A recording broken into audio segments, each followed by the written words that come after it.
Thank you. ಎಲ್ಲ ಆತ್ಮ ಬಂಧುಗಳಿಗೆ ಆತ್ಮಪೂರ್ವಕ ಪ್ರಣಾಮಗಳು. ಮೊದಲಿಗೆ ನಿಮ್ಮೆಲ್ಲರ ಪ್ರೀತಿಯ ಗುರುಗಳಾದಂತ ಪಿತಾಮಹ ಶ್ರೀ ಸುಭಾಷ್ ಪತ್ರಿಜಿ ಮತ್ತು ಗುರುಮಾತೆ ಸ್ವರ್ಣಮಾಲಾ ಪತ್ರಿಯಮ್ಮನವರಿಗೆ ಅನಂತ ಆತ್ಮಪೂರ್ವಕ ಪ್ರಣಾಮಗಳನ್ನು ಅರ್ಪಿಸುತ್ತಾ ಈ ದಿನದ ಈ ಕಾರ್ಯಕ್ರಮವನ್ನ ಮತ್ತೆ ನಾವು ಮುಂದುವರಿಸೋಣ ಮಾಸ್ಟರ್ಸ್. ಮಹಾವತಾರ್ ಫೌಂಡೇಶನ್ ಇದರ ಝೂಮ್ ವೇದಿಕೆಯಲ್ಲಿ ನಿರಂತರವಾಗಿ ಧ್ಯಾನ, ಸ್ವಾಧ್ಯಾಯ, ಸಜ್ಜನ ಸಾಂಗತ್ಯ ಅನ್ನುವಂಥದ್ದು ನಡೀತಾ ಬರ್ತಾ ಇದೆ. ಪ್ರಸ್ತುತ ಸ್ವಾಧ್ಯಾಯ ನಡೀತಾ ಇದ್ದು, ಸ್ವಾಧ್ಯಾಯಕ್ಕಾಗಿ ಆಯ್ಕೆ ಮಾಡಿಕೊಂಡಿರ್ತಕ್ಕಂಥ ಪುಸ್ತಕದ ಹೆಸರು ಪತ್ರಿಜಿ ಪ್ರಬೋಧನೆಗಳು. ಮಾಸ್ಟರ್ಸ್, ಮೂಲತಃ ಈ ಪುಸ್ತಕ ತೆಲುಗು ಭಾಷೆಯಲ್ಲಿದೆ. ಈ ಪುಸ್ತಕದಲ್ಲಿ ಇರ್ತಕ್ಕಂತಹ ಪತ್ರಿಜಿಯವರ ವಿಡಿಯೋಗಳಲ್ಲಿನ ಮಾಹಿತಿಯನ್ನ ಟೀಮ್ ಜಗದ್ಗುರು ಪತ್ರಿಜಿಯವರು ಸಂಗ್ರಹಿಸಿರ್ತಕ್ಕಂಥದ್ದು. ಅದನ್ನ ಸಂಗ್ರಹಿಸಿ ಅವರು ಗ್ರಂಥ ರೂಪಕ್ಕೆ ತಂದಿರೋದನ್ನ ಮತ್ತೆ ಕನ್ನಡ ಭಾಷೆಗೆ ಭಾವಾನುವಾದ ಮಾಡುವಂತ ಅವಕಾಶ ನನಗೆ ಸಿಕ್ಕಿರ್ತಕ್ಕಂಥದ್ದು. ಸೊ ಮಾಸ್ಟರ್ಸ್, ಇದುವರೆಗೂ ಕೂಡ ನಾವು ಈ ಒಂದು ಪುಸ್ತಕದಲ್ಲಿ 4 ಚಾಪ್ಟರ್ಗಳ ವಿಚಾರಗಳನ್ನ ಗಮನಿಸಿದ್ವಿ. ಇವತ್ತು ನಾವು 5ನೇ ಚಾಪ್ಟರ್ನ ವಿಚಾರವನ್ನ ನಾವು ಗಮನಿಸ್ತಾ ಹೋಗೋಣ ಮಾಸ್ಟರ್ಸ್. ಈಗ 5ನೇ ಚಾಪ್ಟರ್ಗೆ ಇರ್ತಕ್ಕಂಥ ಶೀರ್ಷಿಕೆ ನಿನ್ನ ಹಸ್ತದ 5 ಬೆರಳುಗಳೇ ನಿನ್ನನ್ನು ಅದ್ಭುತ ಯೋಗಿಯನ್ನಾಗಿ ಮಾಡುತ್ತವೆ ಅಂತ. ನಿನ್ನ ಹಸ್ತದ 5 ಬೆರಳುಗಳೇ ನಿನ್ನನ್ನು ಅದ್ಭುತ ಯೋಗಿಯನ್ನಾಗಿ ಮಾಡುತ್ತವೆ ಅನ್ನೋದು ಈ ಒಂದು 5ನೇ ಚಾಪ್ಟರ್ಗೆ ಇರ್ತಕ್ಕಂಥ ಶೀರ್ಷಿಕೆ. ನಿನ್ನೆ ದಿನ ನಾವು ಹಸ್ತದ 5 ಬೆರಳುಗಳು ಅಂತಂದಾಗ ನಾವು ಯಾವ ಒಂದು ಪರಿಕಲ್ಪನೆಯನ್ನ ನಾವು ಪಡ್ಕೊಂಡಿದ್ವಿ ಅನ್ನುವಂಥದ್ದು ಅರ್ಥ ಆಗಿರುವಂಥದ್ದು. ಅಂದ್ರೆ ಏನು, ಹಸ್ತದ 5 ಬೆರಳುಗಳು ಅಂತಂದ್ರೆ ಕೇವಲ ಪಂಚಭೂತ ತತ್ವಗಳು, ಅದಕ್ಕೆ ಮಾತ್ರ ಅವು ಪ್ರತೀಕ ಅಂತ ಭಾವಿಸಿದ್ವಿ. ಆದ್ರೆ ಆ ಪಂಚಭೂತ ತತ್ವಗಳಿಂದ ಏನೆಲ್ಲ ನಾವು ಯಾವ್ಯಾವ ಸ್ಥಿತಿಗೆ ಬರಬೇಕಾಗಿದೆ ಅನ್ನುವಂತಹ ಹಲವು ರೀತಿಯ ಅದಕ್ಕೆ ತಳುಕು ಹಾಕಿಕೊಂಡಿರ್ತಕ್ಕಂಥ ಪರಿಕಲ್ಪನೆಗಳನ್ನ ಅದಕ್ಕೆ ಜೋಡಿಸಿ ನಮ್ಗೆ ಪತ್ರಿಜಿಯವರು ನಮ್ಗೆ ಅರ್ಥ ಮಾಡಿಸಿರ್ತಕ್ಕಂಥದ್ದು. ನಿನ್ನೆ ದಿನ ನಾವು ಭುಕ್ತಿ, ರಕ್ತಿ, ಯುಕ್ತಿ, ಶಕ್ತಿ ಮತ್ತೆ ಮುಕ್ತಿ, ಈ 5 ಪರಿಕಲ್ಪನೆಗಳನ್ನ 5 ಬೆರಳುಗಳಿಗೆ ನಾವು ತಿಳ್ಕೊಂಡಿದ್ವಿ. ಈಗ ನಮ್ಗಾಗ್ಲೇ ಪಂಚತತ್ವಗಳು ಗೊತ್ತಿದೆ 5 ಬೆರಳುಗಳಿಗೆ. ಮತ್ತೆ ನಿನ್ನೆ ದಿನ ಈ 5 ಅಂಶಗಳನ್ನ ತಿಳ್ಕೊಂಡಿದ್ವಿ. ಇವತ್ತು ಮತ್ತೊಂದಷ್ಟು ಹೊಸ ಪರಿಕಲ್ಪನೆಗಳನ್ನ ನಮ್ಗೆ ಕೊಡ್ತಾ ಇದ್ದಾರೆ. ಮತ್ತೆ 5 ಹೊಸ ಪರಿಕಲ್ಪನೆಗಳನ್ನ ಈ 5 ಬೆರಳುಗಳಿಗೆ ಕೊಡ್ತಾ ಇದ್ದಾರೆ. ಎಸ್ ಮಾಸ್ಟರ್ಸ್, ಅದು ಏನಂತ ತಿಳಿಸ್ತಾ ಇದ್ದಾರೆ ನಮ್ಗೆ ಅಂತಂದ್ರೆ, ಮೊದಲನೇದು ಶ್ರವಣ, 2ನೇದು ಮನನ, 3ನೇದು ನಿಧಿಧ್ಯಾಸನ, 4ನೇದು ಸಾಕ್ಷಾತ್ಕಾರ, 5ನೇದು ಲೋಕ ಕಲ್ಯಾಣ ಅಂತ. ಶ್ರವಣ ಅಂತ ಅನ್ನುವಂಥದ್ದು ಕಿರು ಬೆರಳು, ಮನನ ಅನ್ನೋದು ಉಂಗುರದ ಬೆರಳು, ನಿಧಿಧ್ಯಾಸನ ಅನ್ನುವಂಥದ್ದು ಮಧ್ಯದ ಬೆರಳು, ಸಾಕ್ಷಾತ್ಕಾರ ಅನ್ನುವಂಥದ್ದು ತೋರು ಬೆರಳು, ಮತ್ತೆ ಲೋಕ ಕಲ್ಯಾಣ ಅನ್ನುವಂಥದ್ದು ಹೆಬ್ಬೆರಳು. ಈ ರೀತಿಯಾಗಿ ಈ 5 ಬೆರಳುಗಳಿಗೆ ಈ 5 ಪರಿಕಲ್ಪನೆಗಳನ್ನ ಜೋಡಿಸಿ ನಮ್ಗೆ ಅರ್ಥ ಮಾಡಿಸುವಂತ ಪ್ರಯತ್ನವನ್ನ ಮಾಡಿದ್ದಾರೆ. ನೋಡ್ರಿ, ದ ವೆರಿ ಬೇಸಿಕ್ ಪಾಯಿಂಟ್, ಭುಕ್ತಿ ಅಂದ್ರೆ ಆಹಾರವನ್ನ ಸೇವನೆ ಮಾಡಬೇಕು. ಓಕೆನಾ? ಆಹಾರ ಇಲ್ಲ ಅಂದ್ರೆ ನಮ್ಮ ಅಸ್ತಿತ್ವ ಇಲ್ಲ. ಸೊ ಅದಕ್ಕಿಂತಲೂ ಒಂದು ಹೆಜ್ಜೆ ಮುಂದೆ ಇಟ್ಟಾಗ, ಒಂದು ಮೆಟ್ಟಲನ್ನ ನಾವು ಮೇಲೆ ಹತ್ತಿದಾಗ, ಶ್ರವಣ ಅನ್ನುವಂಥದ್ದು ಮನುಷ್ಯ ಆದವನು ಮಾಡ್ಬೇಕು ಅನ್ನುವಂಥ ಒಂದು ಪರಿಕಲ್ಪನೆ ಇದೆ. ಶ್ರವಣ ಅಂತಂದ್ರೆ ಆಲಿಸುವುದು, ಅಂದ್ರೆ ಕೇಳಿಸ್ಕೊಳ್ಳೋದು, ಆಲಿಸೋದು ಒಂದೇ ಅಂತ ನಾವು ಭಾವಿಸ್ತಾ ಇರ್ತೀವಿ. ಕೇಳಿಸ್ಕೊಳ್ಳೋದಕ್ಕೂ ಆಲಿಸೋದಕ್ಕೂ ವ್ಯತ್ಯಾಸ ಇದೆ ಮಾಸ್ಟರ್ಸ್. ಕೇಳಿಸ್ಕೊಳ್ಳೋದು ಅಂತಂದ್ರೆ ಏನೇನೋ ಶಬ್ದಗಳು ನಮ್ಮ ಕಿವಿಯೊಳಕ್ಕೆ ಹೋಗ್ತಾ ಇರತ್ತೆ, ಆದ್ರೆ ಅದು ನಮ್ಮ ತಲೆಯಲ್ಲಿ ರೆಕಾರ್ಡ್ ಆಗಲ್ಲ. ಅದು ಏನು ಅನ್ನೋದನ್ನ ನಾವು ಗುರ್ತಿಸ್ಕೊಳ್ಳೋದಿಲ್ಲ. ಸುಮ್ನೆ ಇವಾಗ ರಸ್ತೆಯಲ್ಲಿ ಹೋಗ್ತಾ ಇರ್ತೀವಿ, ಒಂದು ನಮ್ಮ ವೆಹಿಕಲ್ ಅಲ್ಲಿ ನಾವು ಹೋಗ್ತಾ ಇರ್ಬೇಕಾದ್ರೆ ಏನೇನೋ ಹಾರ್ನ್ ಕೇಳಿಸ್ತಾ ಇರತ್ತೆ, ಯಾರ್ಯಾರೋ ಮಾತಾಡ್ತಾ ಇರೋದು ಕೇಳಿಸ್ತಾ ಇರತ್ತೆ, ಏನೇನೋ ಹಾಡುಗಳು, ಅದು ಇದು ಶಬ್ದ, ಏನೇನೋ ಶಬ್ದಗಳು ಕೇಳಿಸ್ತಾ ಇರತ್ತೆ. ಆದ್ರೆ ಯಾವ್ದಕ್ಕೂ ಕೂಡ ಎಲ್ಲ ಕೇಳಿಸಿದ್ರು ನಾವು ಯಾವ್ದಕ್ಕೂ ಗಮನ ಕೊಡಲ್ಲ. ಆ ರೀತಿಯಾಗಿ ಇರುವಂತದ್ದು ಕೇಳಿಸ್ಕೊಳ್ಳೋದು ಅಂತ ನಾವು ಹೇಳ್ತೀವಿ. ಆದ್ರೆ ಆಲಿಸುವುದು ಅಂತಂದಾಗ ನಮ್ಮ ಸಂಪೂರ್ಣ ಗಮನವನ್ನ ಅಲ್ಲಿಟ್ಟು ನಾವು ಅದನ್ನ ಕೇಳಿಸ್ಕೊಳ್ತೀವಿ, ಅದು ಆಲಿಸುವುದು ಅಂತ ಆಗುತ್ತೆ. ಸೊ ಇಲ್ಲಿ ನಮ್ಗೆ ಪತ್ರಿಜಿಯವರು ಕಿರು ಬೆರಳಿಗೆ ಶ್ರವಣ ಅಂತ ಹೇಳಿದ್ದಾರೆ. ಶ್ರವಣ ಅಂದ್ರೆ ಆಲಿಸುವುದು. ಅಂದ್ರೆ ಇಲ್ಲಿ ನಾವು ಏನನ್ನಾದ್ರೂ ಕೇಳಿಸ್ಕೊಳ್ತಾ ಇದೀವಿ ಅಂದ್ರೆ ಅದನ್ನ ಗಮನ ಕೊಟ್ಟು ಕೇಳಿಸ್ಕೋಬೇಕು, ಅಂದ್ರೆ ಅವಾಗ ಅದು ಆಲಿಸೋದಾಗತ್ತೆ. ಆ ಒಂದು ಶ್ರವಣವನ್ನ ನಾವು ಮಾಡ್ಬೇಕು, ಸಂಪೂರ್ಣ ಗಮನವನ್ನ ಕೊಟ್ಟು ಮನಸ್ಸನ್ನ ಬೇರೆ ಕಡೆಗೆ ಹೋಗದಂತೆ ಬಿಟ್ಟು ಅದನ್ನ ಯಾವ ವಿಷಯ ಅಲ್ಲಿ ನಮ್ಗೆ ತಲುಪ್ತಾ ಇದೆ ಆ ವಿಷಯದ ಕಡೆಗೇನೆ ನಮ್ಮ ಗಮನವನ್ನ ಕೊಟ್ಟು ಸಂಪೂರ್ಣವಾಗಿ ಅದರಲ್ಲಿ ಮಮೇಕವಾಗಿ ಅದರ ಬಗ್ಗೆ ಕೇಳಿಸ್ಕೊಳ್ಳುವಂಥದ್ದು, ಅದು ಶ್ರವಣ. ಅದನ್ನ ನಾವು ಮಾಡ್ಬೇಕು, ಅದು ಕಿರು ಬೆರಳು ಅನ್ನುವಂಥ ಒಂದು ಪರಿಕಲ್ಪನೆಯನ್ನ ಕೊಟ್ಟಿರ್ತಕ್ಕಂಥ. ನೆಕ್ಸ್ಟ್ ಎರಡನೇದ್ ಬಂದು ಉಂಗುರದ ಬೆರಳು, ಮನನ. ಕೇಳಿಸ್ಕೊಳ್ತೀವಲ್ವಾ, ಕೇಳಿಸ್ಕೊಂಡಿದ್ದಾದ್ಮೇಲೆ ಬಿಟ್ಬಿಡೋದ, ಈ ಕಿವಿಯಲ್ಲಿ ಕೇಳಿಸ್ಕೊಳ್ಳೋದು, ಈ ಕಿವಿಯಲ್ಲಿ ಬಿಟ್ಬಿಡೋದು. ದಿನಾ ಬೆಳಗ್ಗೆಯಿಂದ ರಾತ್ರಿವರೆಗೂ ರಾಮಾಯಣ ಕೇಳೋದು, ಬೆಳಿಗ್ಗೆ ಮಾರನೇ ದಿನ ಎದ್ದ ತಕ್ಷಣ ರಾಮ ಸೀತಾ ಇವರಿಬ್ರು ಯಾರು, ಇವ್ರಿಗೆ ಒಬ್ರಿಗೊಬ್ರು ಏನಾಗ್ಬೇಕು ಇವ್ರು ಅಂತ ಕೇಳೋದು. ಇದು ಈ ರೀತಿಯಾಗಿ ಇರುತ್ತೆ. ಸೊ ಆ ರೀತಿಯಾಗಿ ಆಗ್ಬಾರ್ದು. ನಾವೇನ್ ಶ್ರವಣ ಮಾಡಿರ್ತೀವಿ ಅದನ್ನ ಮನನ ಮಾಡ್ಬೇಕು. ಅಂದ್ರೆ ಆ ವಿಚಾರಗಳನ್ನ ಪುನಃ ಪುನಃ ಪುನಃ ಮೆಲುಕು ಹಾಕೊಳ್ತಾ, ಏನದು ಆ ವಿಚಾರ, ಅದು ನಮ್ಗೆ ಏನ್ ತಿಳ್ಸಕ್ ಪ್ರಯತ್ನ ಪಡ್ತಾ ಇದೆ, ಅದು ನಮ್ಗೆ ಏನ್ ಅರ್ಥ ಮಾಡ್ಸೋದಿಕ್ಕೆ ಪ್ರಯತ್ನ ಪಡ್ತಾ ಇದೆ, ಅದು ಅರ್ಥ ಮಾಡಿಸೋಂತ ವಿಚಾರ ಅದು ಯಾವ ರೀತಿಯಾಗಿ ನನಗೆ ಜೀರ್ಣ ಆಗ್ಬೇಕಾಗಿದೆ, ನಾನು ಹೇಗ್ ತಗೊಳ್ತಾ ಇದ್ದೀನಿ, ಇದು ಪ್ರಾಕ್ಟಿಕಾಲಿಟಿಯಲ್ಲಿ ಹೇಗಿದೆ, ಈ ರೀತಿಯಾಗಿ ಆ ಒಂದು ಶ್ರವಣ ಮಾಡಿದಂತಹ ವಿಚಾರದ ಕುರಿತಾಗಿ ಚಿಂತನ ಮಂಥನವನ್ನ ನಡೆಸುವಂಥದ್ದು ಮನನ ಆಗಿದೆ. ಆ ರೀತಿಯಾಗಿ ಚಿಂತನ ಮಂಥನ ನಡೆಸಿ ಆ ವಿಚಾರವನ್ನ ಚೆನ್ನಾಗಿ ಜೀರ್ಣ ಮಾಡ್ಕೊಳ್ಳೋದಾಗಿದೆ, ಚೆನ್ನಾಗಿ ಅರ್ಥ ಮಾಡ್ಕೊಳ್ಳೋದು ಆಗಿದೆ ಮನನ. ಇದು ಉಂಗುರದ ಬೆರಳು. ಮೊದಲನೇದು ಶ್ರವಣ, ತದನಂತರ ಮನನ. ನಾವೆಲ್ಲರೂ ಕೂಡ ಮನನ ಮಾಡೋದ್ರಲ್ಲಿ ಕೆಲವರು ಮನನ ಶ್ರವಣಕ್ಕೆ ಕೆಲವರು ನಿಂತೋಗ್ತಾ ಇದ್ದಾರೆ, ಕೆಲವರು ಮನನಕ್ಕೆ ನಿಂತೋಗ್ತಾ ಇದ್ದಾರೆ, ಅದನ್ನ ಅರ್ಥ ಮಾಡ್ಕೊಳ್ಳೋ ಪ್ರಯತ್ನದಲ್ಲಿ ನಿಂತೋಗ್ತಾ ಇದ್ದಾರೆ. ಅದಾದ್ಮೇಲೆ ನೆಕ್ಸ್ಟ್ ಮೂರನೇದು ಮಧ್ಯದ ಬೆರಳು ಬಂದು ನಿಧಿಧ್ಯಾಸನ. ನಿಧಿಧ್ಯಾಸನ ಅಂತಂದ್ರೆ ಏನೆಲ್ಲ ಕೇಳಿಸ್ಕೊಂಡು ಏನೆಲ್ಲ ಅರ್ಥ ಮಾಡ್ಕೊಂಡಿರ್ತೀವಿ ಅದನ್ನ ಅಭ್ಯಾಸ ಮಾಡುವುದು, ಪ್ರಾಕ್ಟಿಕಾಲಿಟಿಯಲ್ಲಿ ಇಂಪ್ಲಿಮೆಂಟ್ ಮಾಡೋದು, ಅದನ್ನ ಅನುಭವ ಪೂರ್ವಕವಾಗಿ ಅದನ್ನ ನಮ್ಮ ಜೀವನದಲ್ಲಿ ಅಳವಡಿಸಿಕೊಳ್ಳುವುದು, ಅದು ನಿಧಿಧ್ಯಾಸನ. ಕೇವಲ ಶ್ರವಣ ಮನನಕ್ಕೆ ಮಾತ್ರ ನಿಂತೋಗಿ ತಿಳ್ಕೊಂಡಿರೋದು, ಅಭ್ಯಾಸ ಮಾಡ್ಲಿಲ್ಲ, ನಮ್ಮ ನಿತ್ಯ ಜೀವನದಲ್ಲಿ ನಾವು ಆ ಒಂದು ಸತ್ಯದ ತತ್ವವನ್ನು ಅರ್ಥ ಮಾಡ್ಕೊಳ್ಳಿಲ್ಲ, ಪ್ರಾಕ್ಟಿಕಾಲಿಟಿಗೆ ಇಡ್ಲಿಲ್ಲ ಅಂತಂದ್ರೆ ಶ್ರವಣಾನು ವೇಸ್ಟ್, ಮನನ ಕೂಡ ವೇಸ್ಟ್. ಅಂದ್ರೆ ಅದರಿಂದ ಏನು ವಿಶೇಷ ಪ್ರಯೋಜನ ಇರಲ್ಲ ಅನ್ನುವಂತ ಒಂದು ಪರಿಕಲ್ಪನೆ. ಹಾಗಾಗಿ ಮೊದಲನೇದು ಉಂಗುರದ ಕಿರು ಬೆರಳು ಬಂದು ಶ್ರವಣ, ಉಂಗುರದ ಬೆರಳು ಬಂದು ಮನನ, ಮತ್ತೆ ಮಧ್ಯದ ಬೆರಳು ಬಂದು ನಿಧಿಧ್ಯಾಸನ, ಅರ್ಥವಾದ ವಿಷಯವನ್ನ ಅಭ್ಯಾಸ ಮಾಡೋದು. ನೆಕ್ಸ್ಟ್ ನಾಲ್ಕನೇದು ಬಂದು ತೋರು ಬೆರಳು, ಅದು ಸಾಕ್ಷಾತ್ಕಾರ.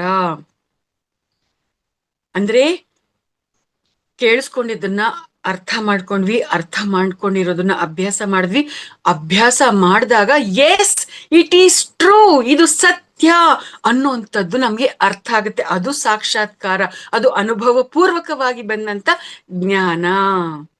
ಎಷ್ಟು ಅದ್ಭುತವಾಗಿ ಲಿಂಕ್ ಕೊಟ್ಟಿದ್ದಾರೆ ನೋಡಿ ಮಾಸ್ಟರ್ಸ್ ನಮ್ಮ ಪತ್ರಿಜಿಯವರು. ಸೊ ಆ ರೀತಿಯಾಗಿ ಅನುಭವ ಪೂರ್ವಕವಾಗಿ ಅರ್ಥ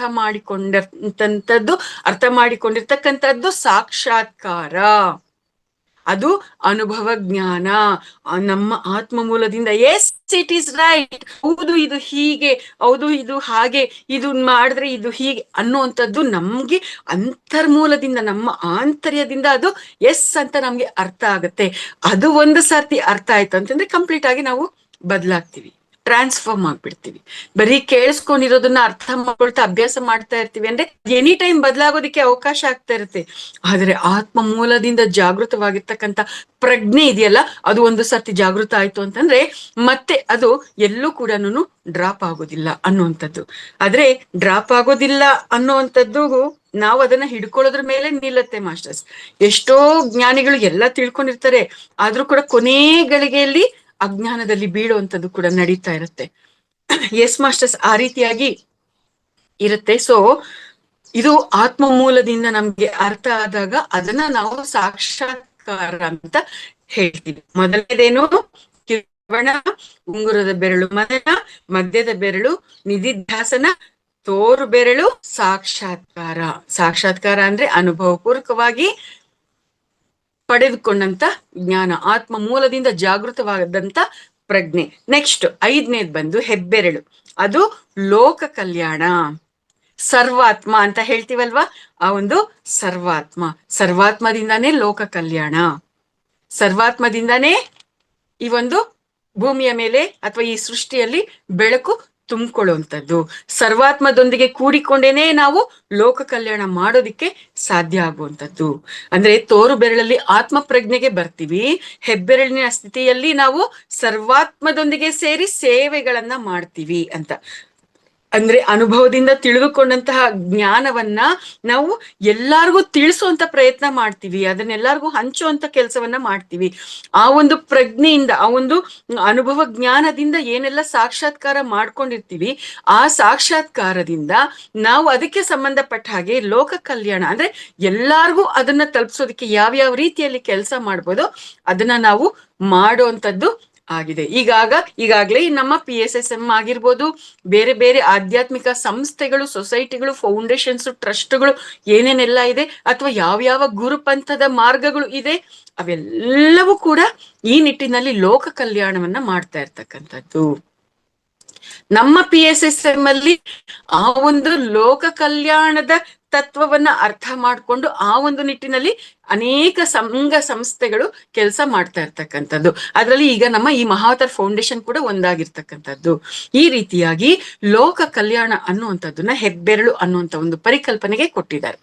ನಿನ್ನೆ ದಿನ ಭುಕ್ತಿ, ರಕ್ತಿ, ಯುಕ್ತಿ, ಶಕ್ತಿ ಮತ್ತೆ ಮುಕ್ತಿ ಇವೆಲ್ಲ ಕೂಡ ಈ 5 ಬೆರಳುಗಳಿಗೆ ಕೊಟ್ಟಿರ್ತಕ್ಕಂಥದ್ದು. ಮುಕ್ತಿ ಅನ್ನುವಂಥದ್ದು ಯಾವಾಗ? ಸರ್ವಾತ್ಮದಿಂದ ನಾವು ಎಲ್ಲಾ ಸೇವೆಗಳನ್ನ ಮಾಡ್ತಾ ಇದ್ದಾಗ ಮುಕ್ತಿ. ಅದೇ ಪರಿಕಲ್ಪನೆ ಶ್ರವಣ, ಮನನ, ನಿಧಿಧ್ಯಾಸನ, ಸಾಕ್ಷಾತ್ಕಾರ, ಲೋಕ ಕಲ್ಯಾಣ ಇವೆಲ್ಲವೂ ಕೂಡ ಎಷ್ಟು ಅದ್ಭುತವಾಗಿ ಒಂದಕ್ಕೊಂದು ಲಿಂಕಪ್ ಮಾಡಿ ಹೇಳಿದ್ದಾರೆ ಅಂತಂದ್ರೆ ಮಾಸ್ಟರ್ಸ್ ನಿಜವಾಗ್ಲೂ ಎಷ್ಟು ಸಿಂಪಲ್ ಆಗಿ ನಮ್ಗೆ ತಿಳಿಸಿದ್ದಾರೆ ಎಲ್ಲ ವಿಚಾರಗಳನ್ನ ಅನ್ನೋದು ತುಂಬಾ ಆನಂದ ಆಗುತ್ತೆ ಮಾಸ್ಟರ್ಸ್. ಎಸ್, ಈ ರೀತಿಯಾಗಿ ಶ್ರವಣ, ಮನನ, ನಿಧಿಧ್ಯಾಸನ, ಸಾಕ್ಷಾತ್ಕಾರ, ಲೋಕ ಕಲ್ಯಾಣ ಅನ್ನುವಂಥ ಈ ಪರಿಕಲ್ಪನೆಗಳಿಗೆ ಅನೇಕ ಉದಾಹರಣೆಗಳನ್ನ ಕೊಟ್ಟು ನಮ್ಗೆ ಅರ್ಥ ಮಾಡಿಸ್ತಾ ಬಂದಿದ್ದಾರೆ. ಅದರಲ್ಲಿ ಮೊದಲನೇದು ಒಂದು ಉದಾಹರಣೆ ಅಂತಂದ್ರೆ ಕೀಸ ಗೌತಮಿಯ ಕತೆ.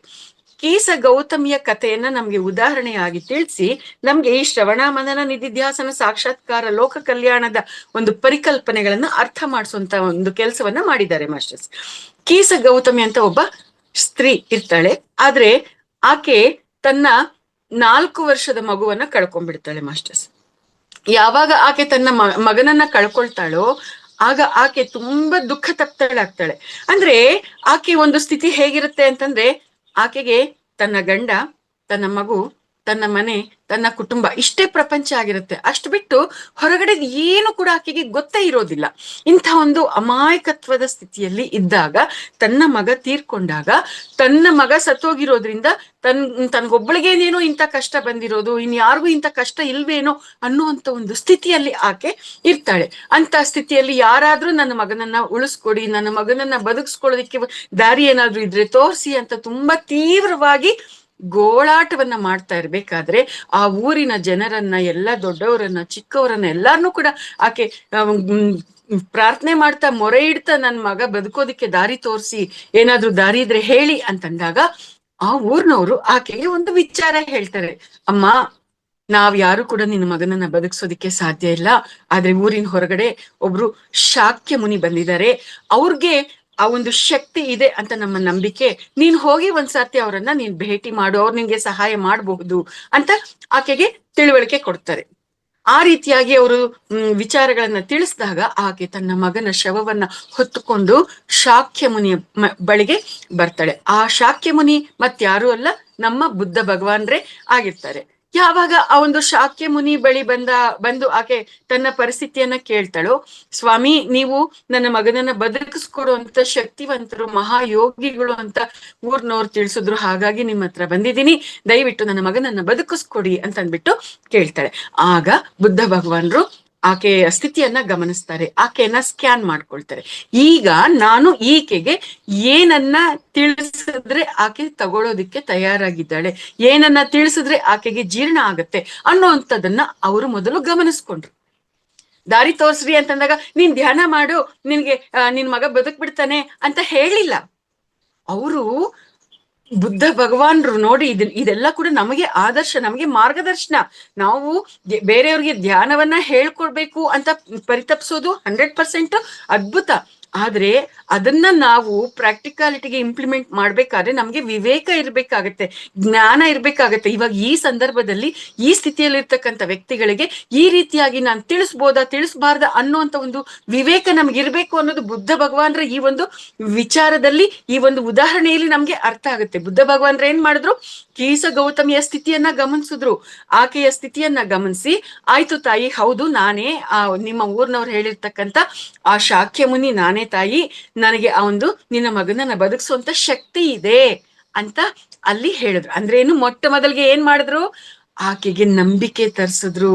ಆಕೆಯ ತೀವ್ರವಾಗಿರ್ತಕ್ಕಂಥ ಡಿಸ್ಟರ್ಬ್ ಆಗಿರ್ತಕ್ಕಂಥ ಮೈಂಡ್ ಒಂದು ಸ್ಥಿಮಿತಕ್ಕೆ, ನನ್ನ ಮಗ ಬದುಕ್ತಾನೆ ಅನ್ನೋಂಥ ಆಶಾಭಾವನೆ, ಆ ಒಂದು ನಂಬಿಕೆ ಬರೋ ರೀತಿಯಲ್ಲಿ ಅಲ್ಲಿ ಬುದ್ಧ ಭಗವಾನರು ತಮ್ಮ ಮಾತುಗಳನ್ನ ಹೇಳಿದ್ರು.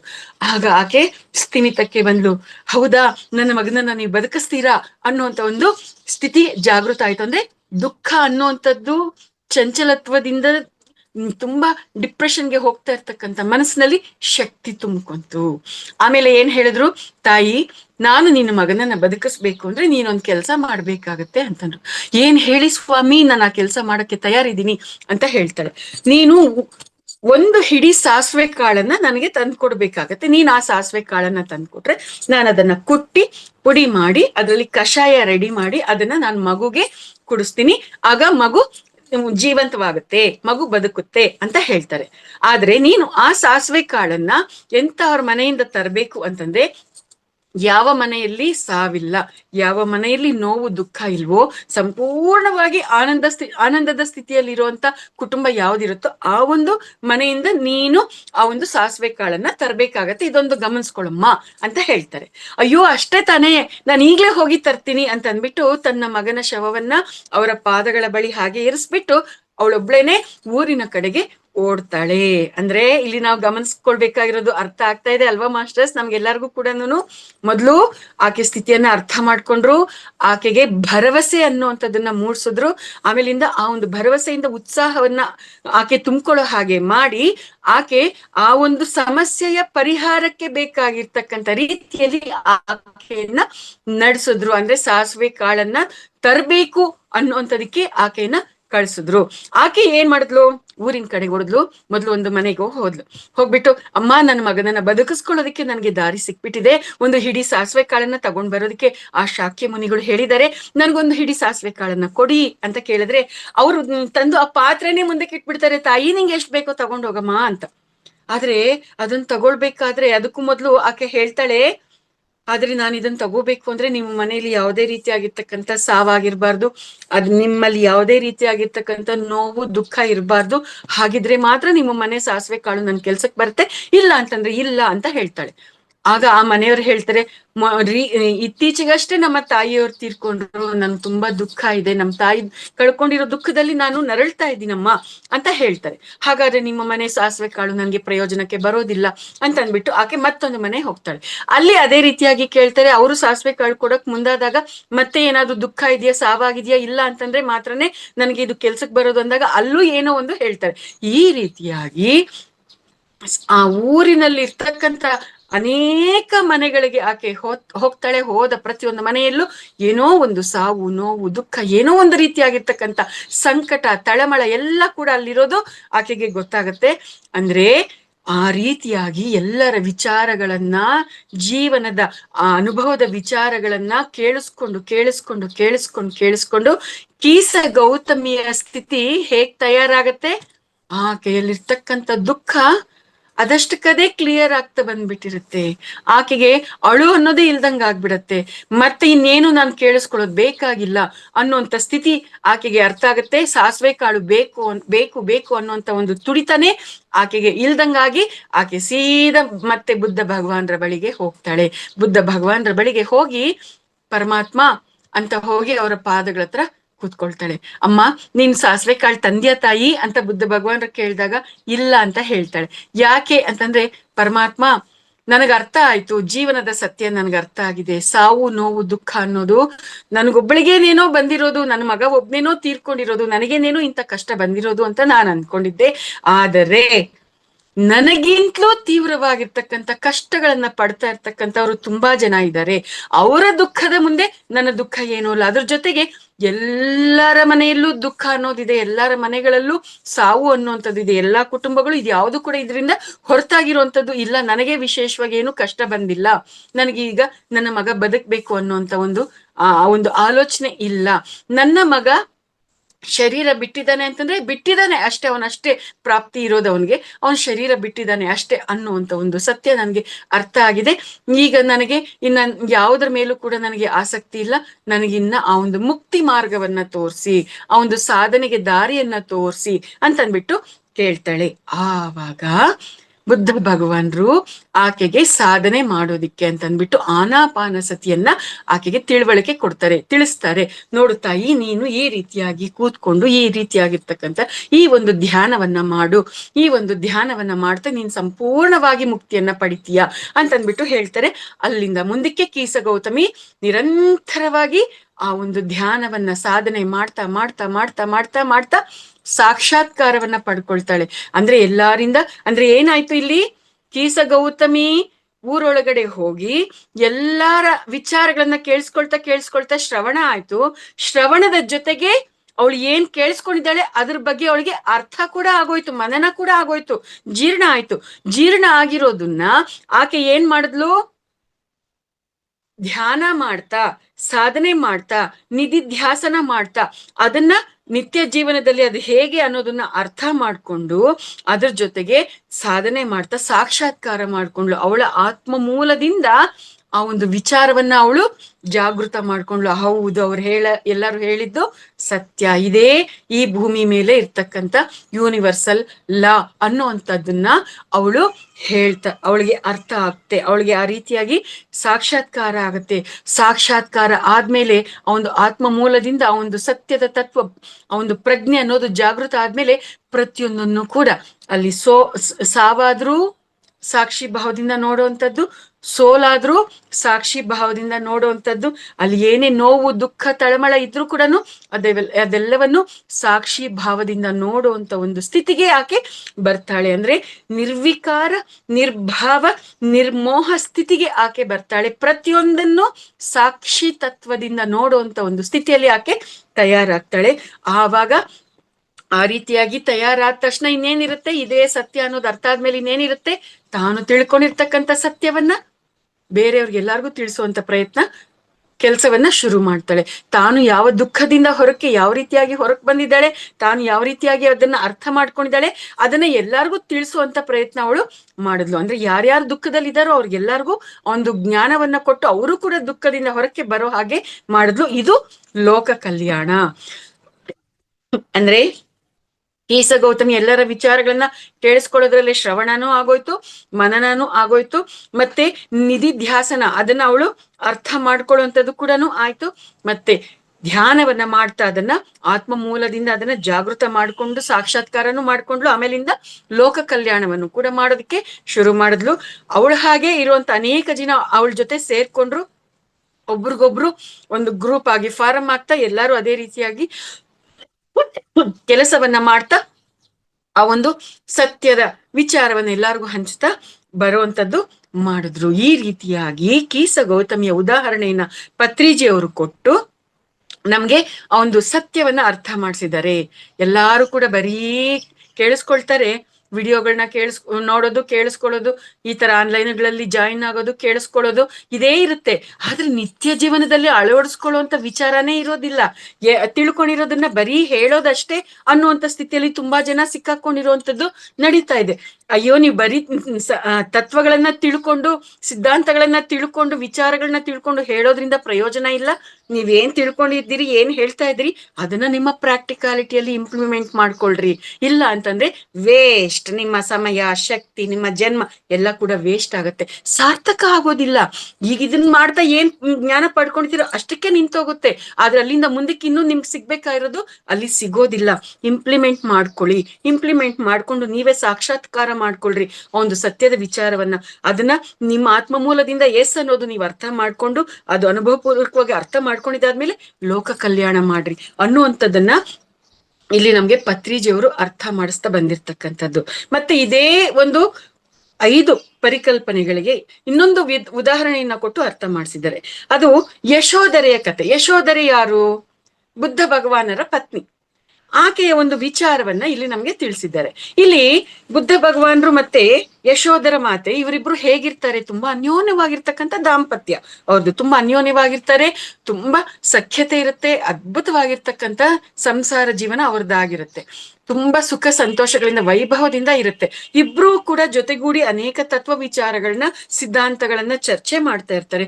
ಆಧ್ಯಾತ್ಮಿಕ ವಿಚಾರಗಳನ್ನ ಅವರು ಅರ್ಥ ಕೂಡ ಮಾಡ್ಕೊಳ್ತಾ ಇರ್ತಾರೆ. ಹೀಗಿರ್ಬೇಕಾದ್ರೆ ಒಂದ್ಸರ್ತಿ ಗೌತಮ ಬುದ್ಧರು ಅರಮನೆಯಿಂದ ಹೊರಗಡೆ ಓಡಾಡ್ಕೊಂಡ್ ಬರ್ಬೇಕು ಅಂತ ಅವ್ರಿಗೆ ಅನ್ನಿಸ್ದಾಗ ಹೊರಗಡೆ ಹೋಗ್ತಾರೆ. ನೋಡ್ತಾರೆ, ಅಲ್ಲಿ ಒಬ್ಬ ರೋಗಿಯನ್ನ, ಒಬ್ಬ ಮುದುಕನನ್ನ, ಒಂದು ಹೆಣವನ್ನ ನೋಡ್ತಾರೆ. ಯಾಕೆ ಹೀಗೆ? ನಾನ್ ಮಾತ್ರ ಇಷ್ಟು ಸಂತೋಷವಾಗಿದ್ದೀನಿ, ಇವ್ರು ಯಾಕೆ ಈ ರೀತಿಯಾಗಿದ್ದಾರೆ ಅನ್ನುವಂತ ಪ್ರಶ್ನೆ ಬರುತ್ತೆ. ಆ ಒಂದು ದುಃಖಕ್ಕೆ ಕಾರಣ ಏನು ಅನ್ನೋದು ತಿಳ್ಕೊಬೇಕು ಅಂತ ಅವ್ರಿಗೆ ಅನ್ಸುತ್ತೆ. ಮತ್ತೆ ಅವರು ಅದನ್ನ ಉತ್ತರವನ್ನ ತಿಳ್ಕೊಳ್ಳೋದಿಕ್ಕೆ ಅವರು ಅರಮನೆಯನ್ನ ಬಿಟ್ಟು ಕಾಡಿಗೆ ಹೋಗ್ತಾರೆ. ಎಂತ ಸಮಯದಲ್ಲಿ ಹೋಗ್ತಾರೆ? ಬುದ್ಧ ಪೌರ್ಣಮಿಯ ದಿನ ಹೋಗ್ತಾರೆ. ಆ ಬುದ್ಧ ಪೌರ್ಣಮಿಯ ದಿನಾನೇ ಆ ಯಶೋಧರ ಮಾತೆ ತಾನು ಒಬ್ಬ ಪುತ್ರನಿಗೆ ಜನ್ಮವನ್ನ ಕೊಡ್ತಾಳೆ. ಅಲ್ಲಿ ಪುತ್ರನ ಜನನ ಆಗತ್ತೆ. ಇಲ್ಲಿ ಬುದ್ಧ ತನ್ನ ಅರಮನೆಯನ್ನ, ಕುಟುಂಬವನ್ನ, ಹೆಂಡತಿ ಮಗುವನ್ನ ಬಿಟ್ಟು ಮಗುವನ್ನ ನೋಡೋದ್ ಕೂಡ ಇಲ್ಲ. ಆತ ಎಲ್ಲವನ್ನು ತ್ಯಜಿಸಿ ಕಾಡಿಗೆ ಆ ಒಂದು ಕಾರಣಕ್ಕೆ ದುಃಖಕ್ಕೆ ಕಾರಣವನ್ನ ಹುಡುಕೋದಿಕ್ಕೆ ಆತ ಹೊರಟು ಬಿಡ್ತಾನೆ. ಆ ಕಡೆಗೆ ಏನ್ ಮಾಡ್ತಾನೆ? ಅಲ್ಲಿ ಆತ ತನ್ನ ಪಾಡಿಗೆ ತಾನು ಹುಡುಕುವಂತ ಒಂದು ಪ್ರಯತ್ನದಲ್ಲಿ ಅವನು ಇರ್ಬೇಕಾದ್ರೆ ಇಲ್ಲಿ ಯಶೋಧರಿಯ ಪರಿಸ್ಥಿತಿ ಏನಾಗತ್ತೆ? ಅರೆ, ನನ್ನ ಗಂಡ ನನ್ನನ್ನು ಬಿಟ್ಬಿಟ್ಟು ಹೊಟ್ಟೋಗ್ಬಿಟ್ನಾ, ನನ್ನ ಮಗು ಜನ್ಮವನ್ನ ಪಡ್ಕೊಳ್ತಾ ಇದ್ದಂಗೆ ಮಗುವನ್ನು ಕೂಡ ನೋಡ್ಬೇಕು ಅಂತ ಅನ್ಕೊಳ್ದಂಗೆ ನನ್ನನ್ನು ಮಗುವನ್ನ ಬಿಟ್ಬಿಟ್ಟು ಹೊಟ್ಟೋಗ್ಬಿಟ್ನಾ ನನ್ನ ಪತಿ. ನಾನೇನ್ ತಪ್ಪು ಮಾಡಿದ್ದೀನಿ, ನಾನೇನ್ ಪಾಪ ಮಾಡಿದ್ದೀನಿ.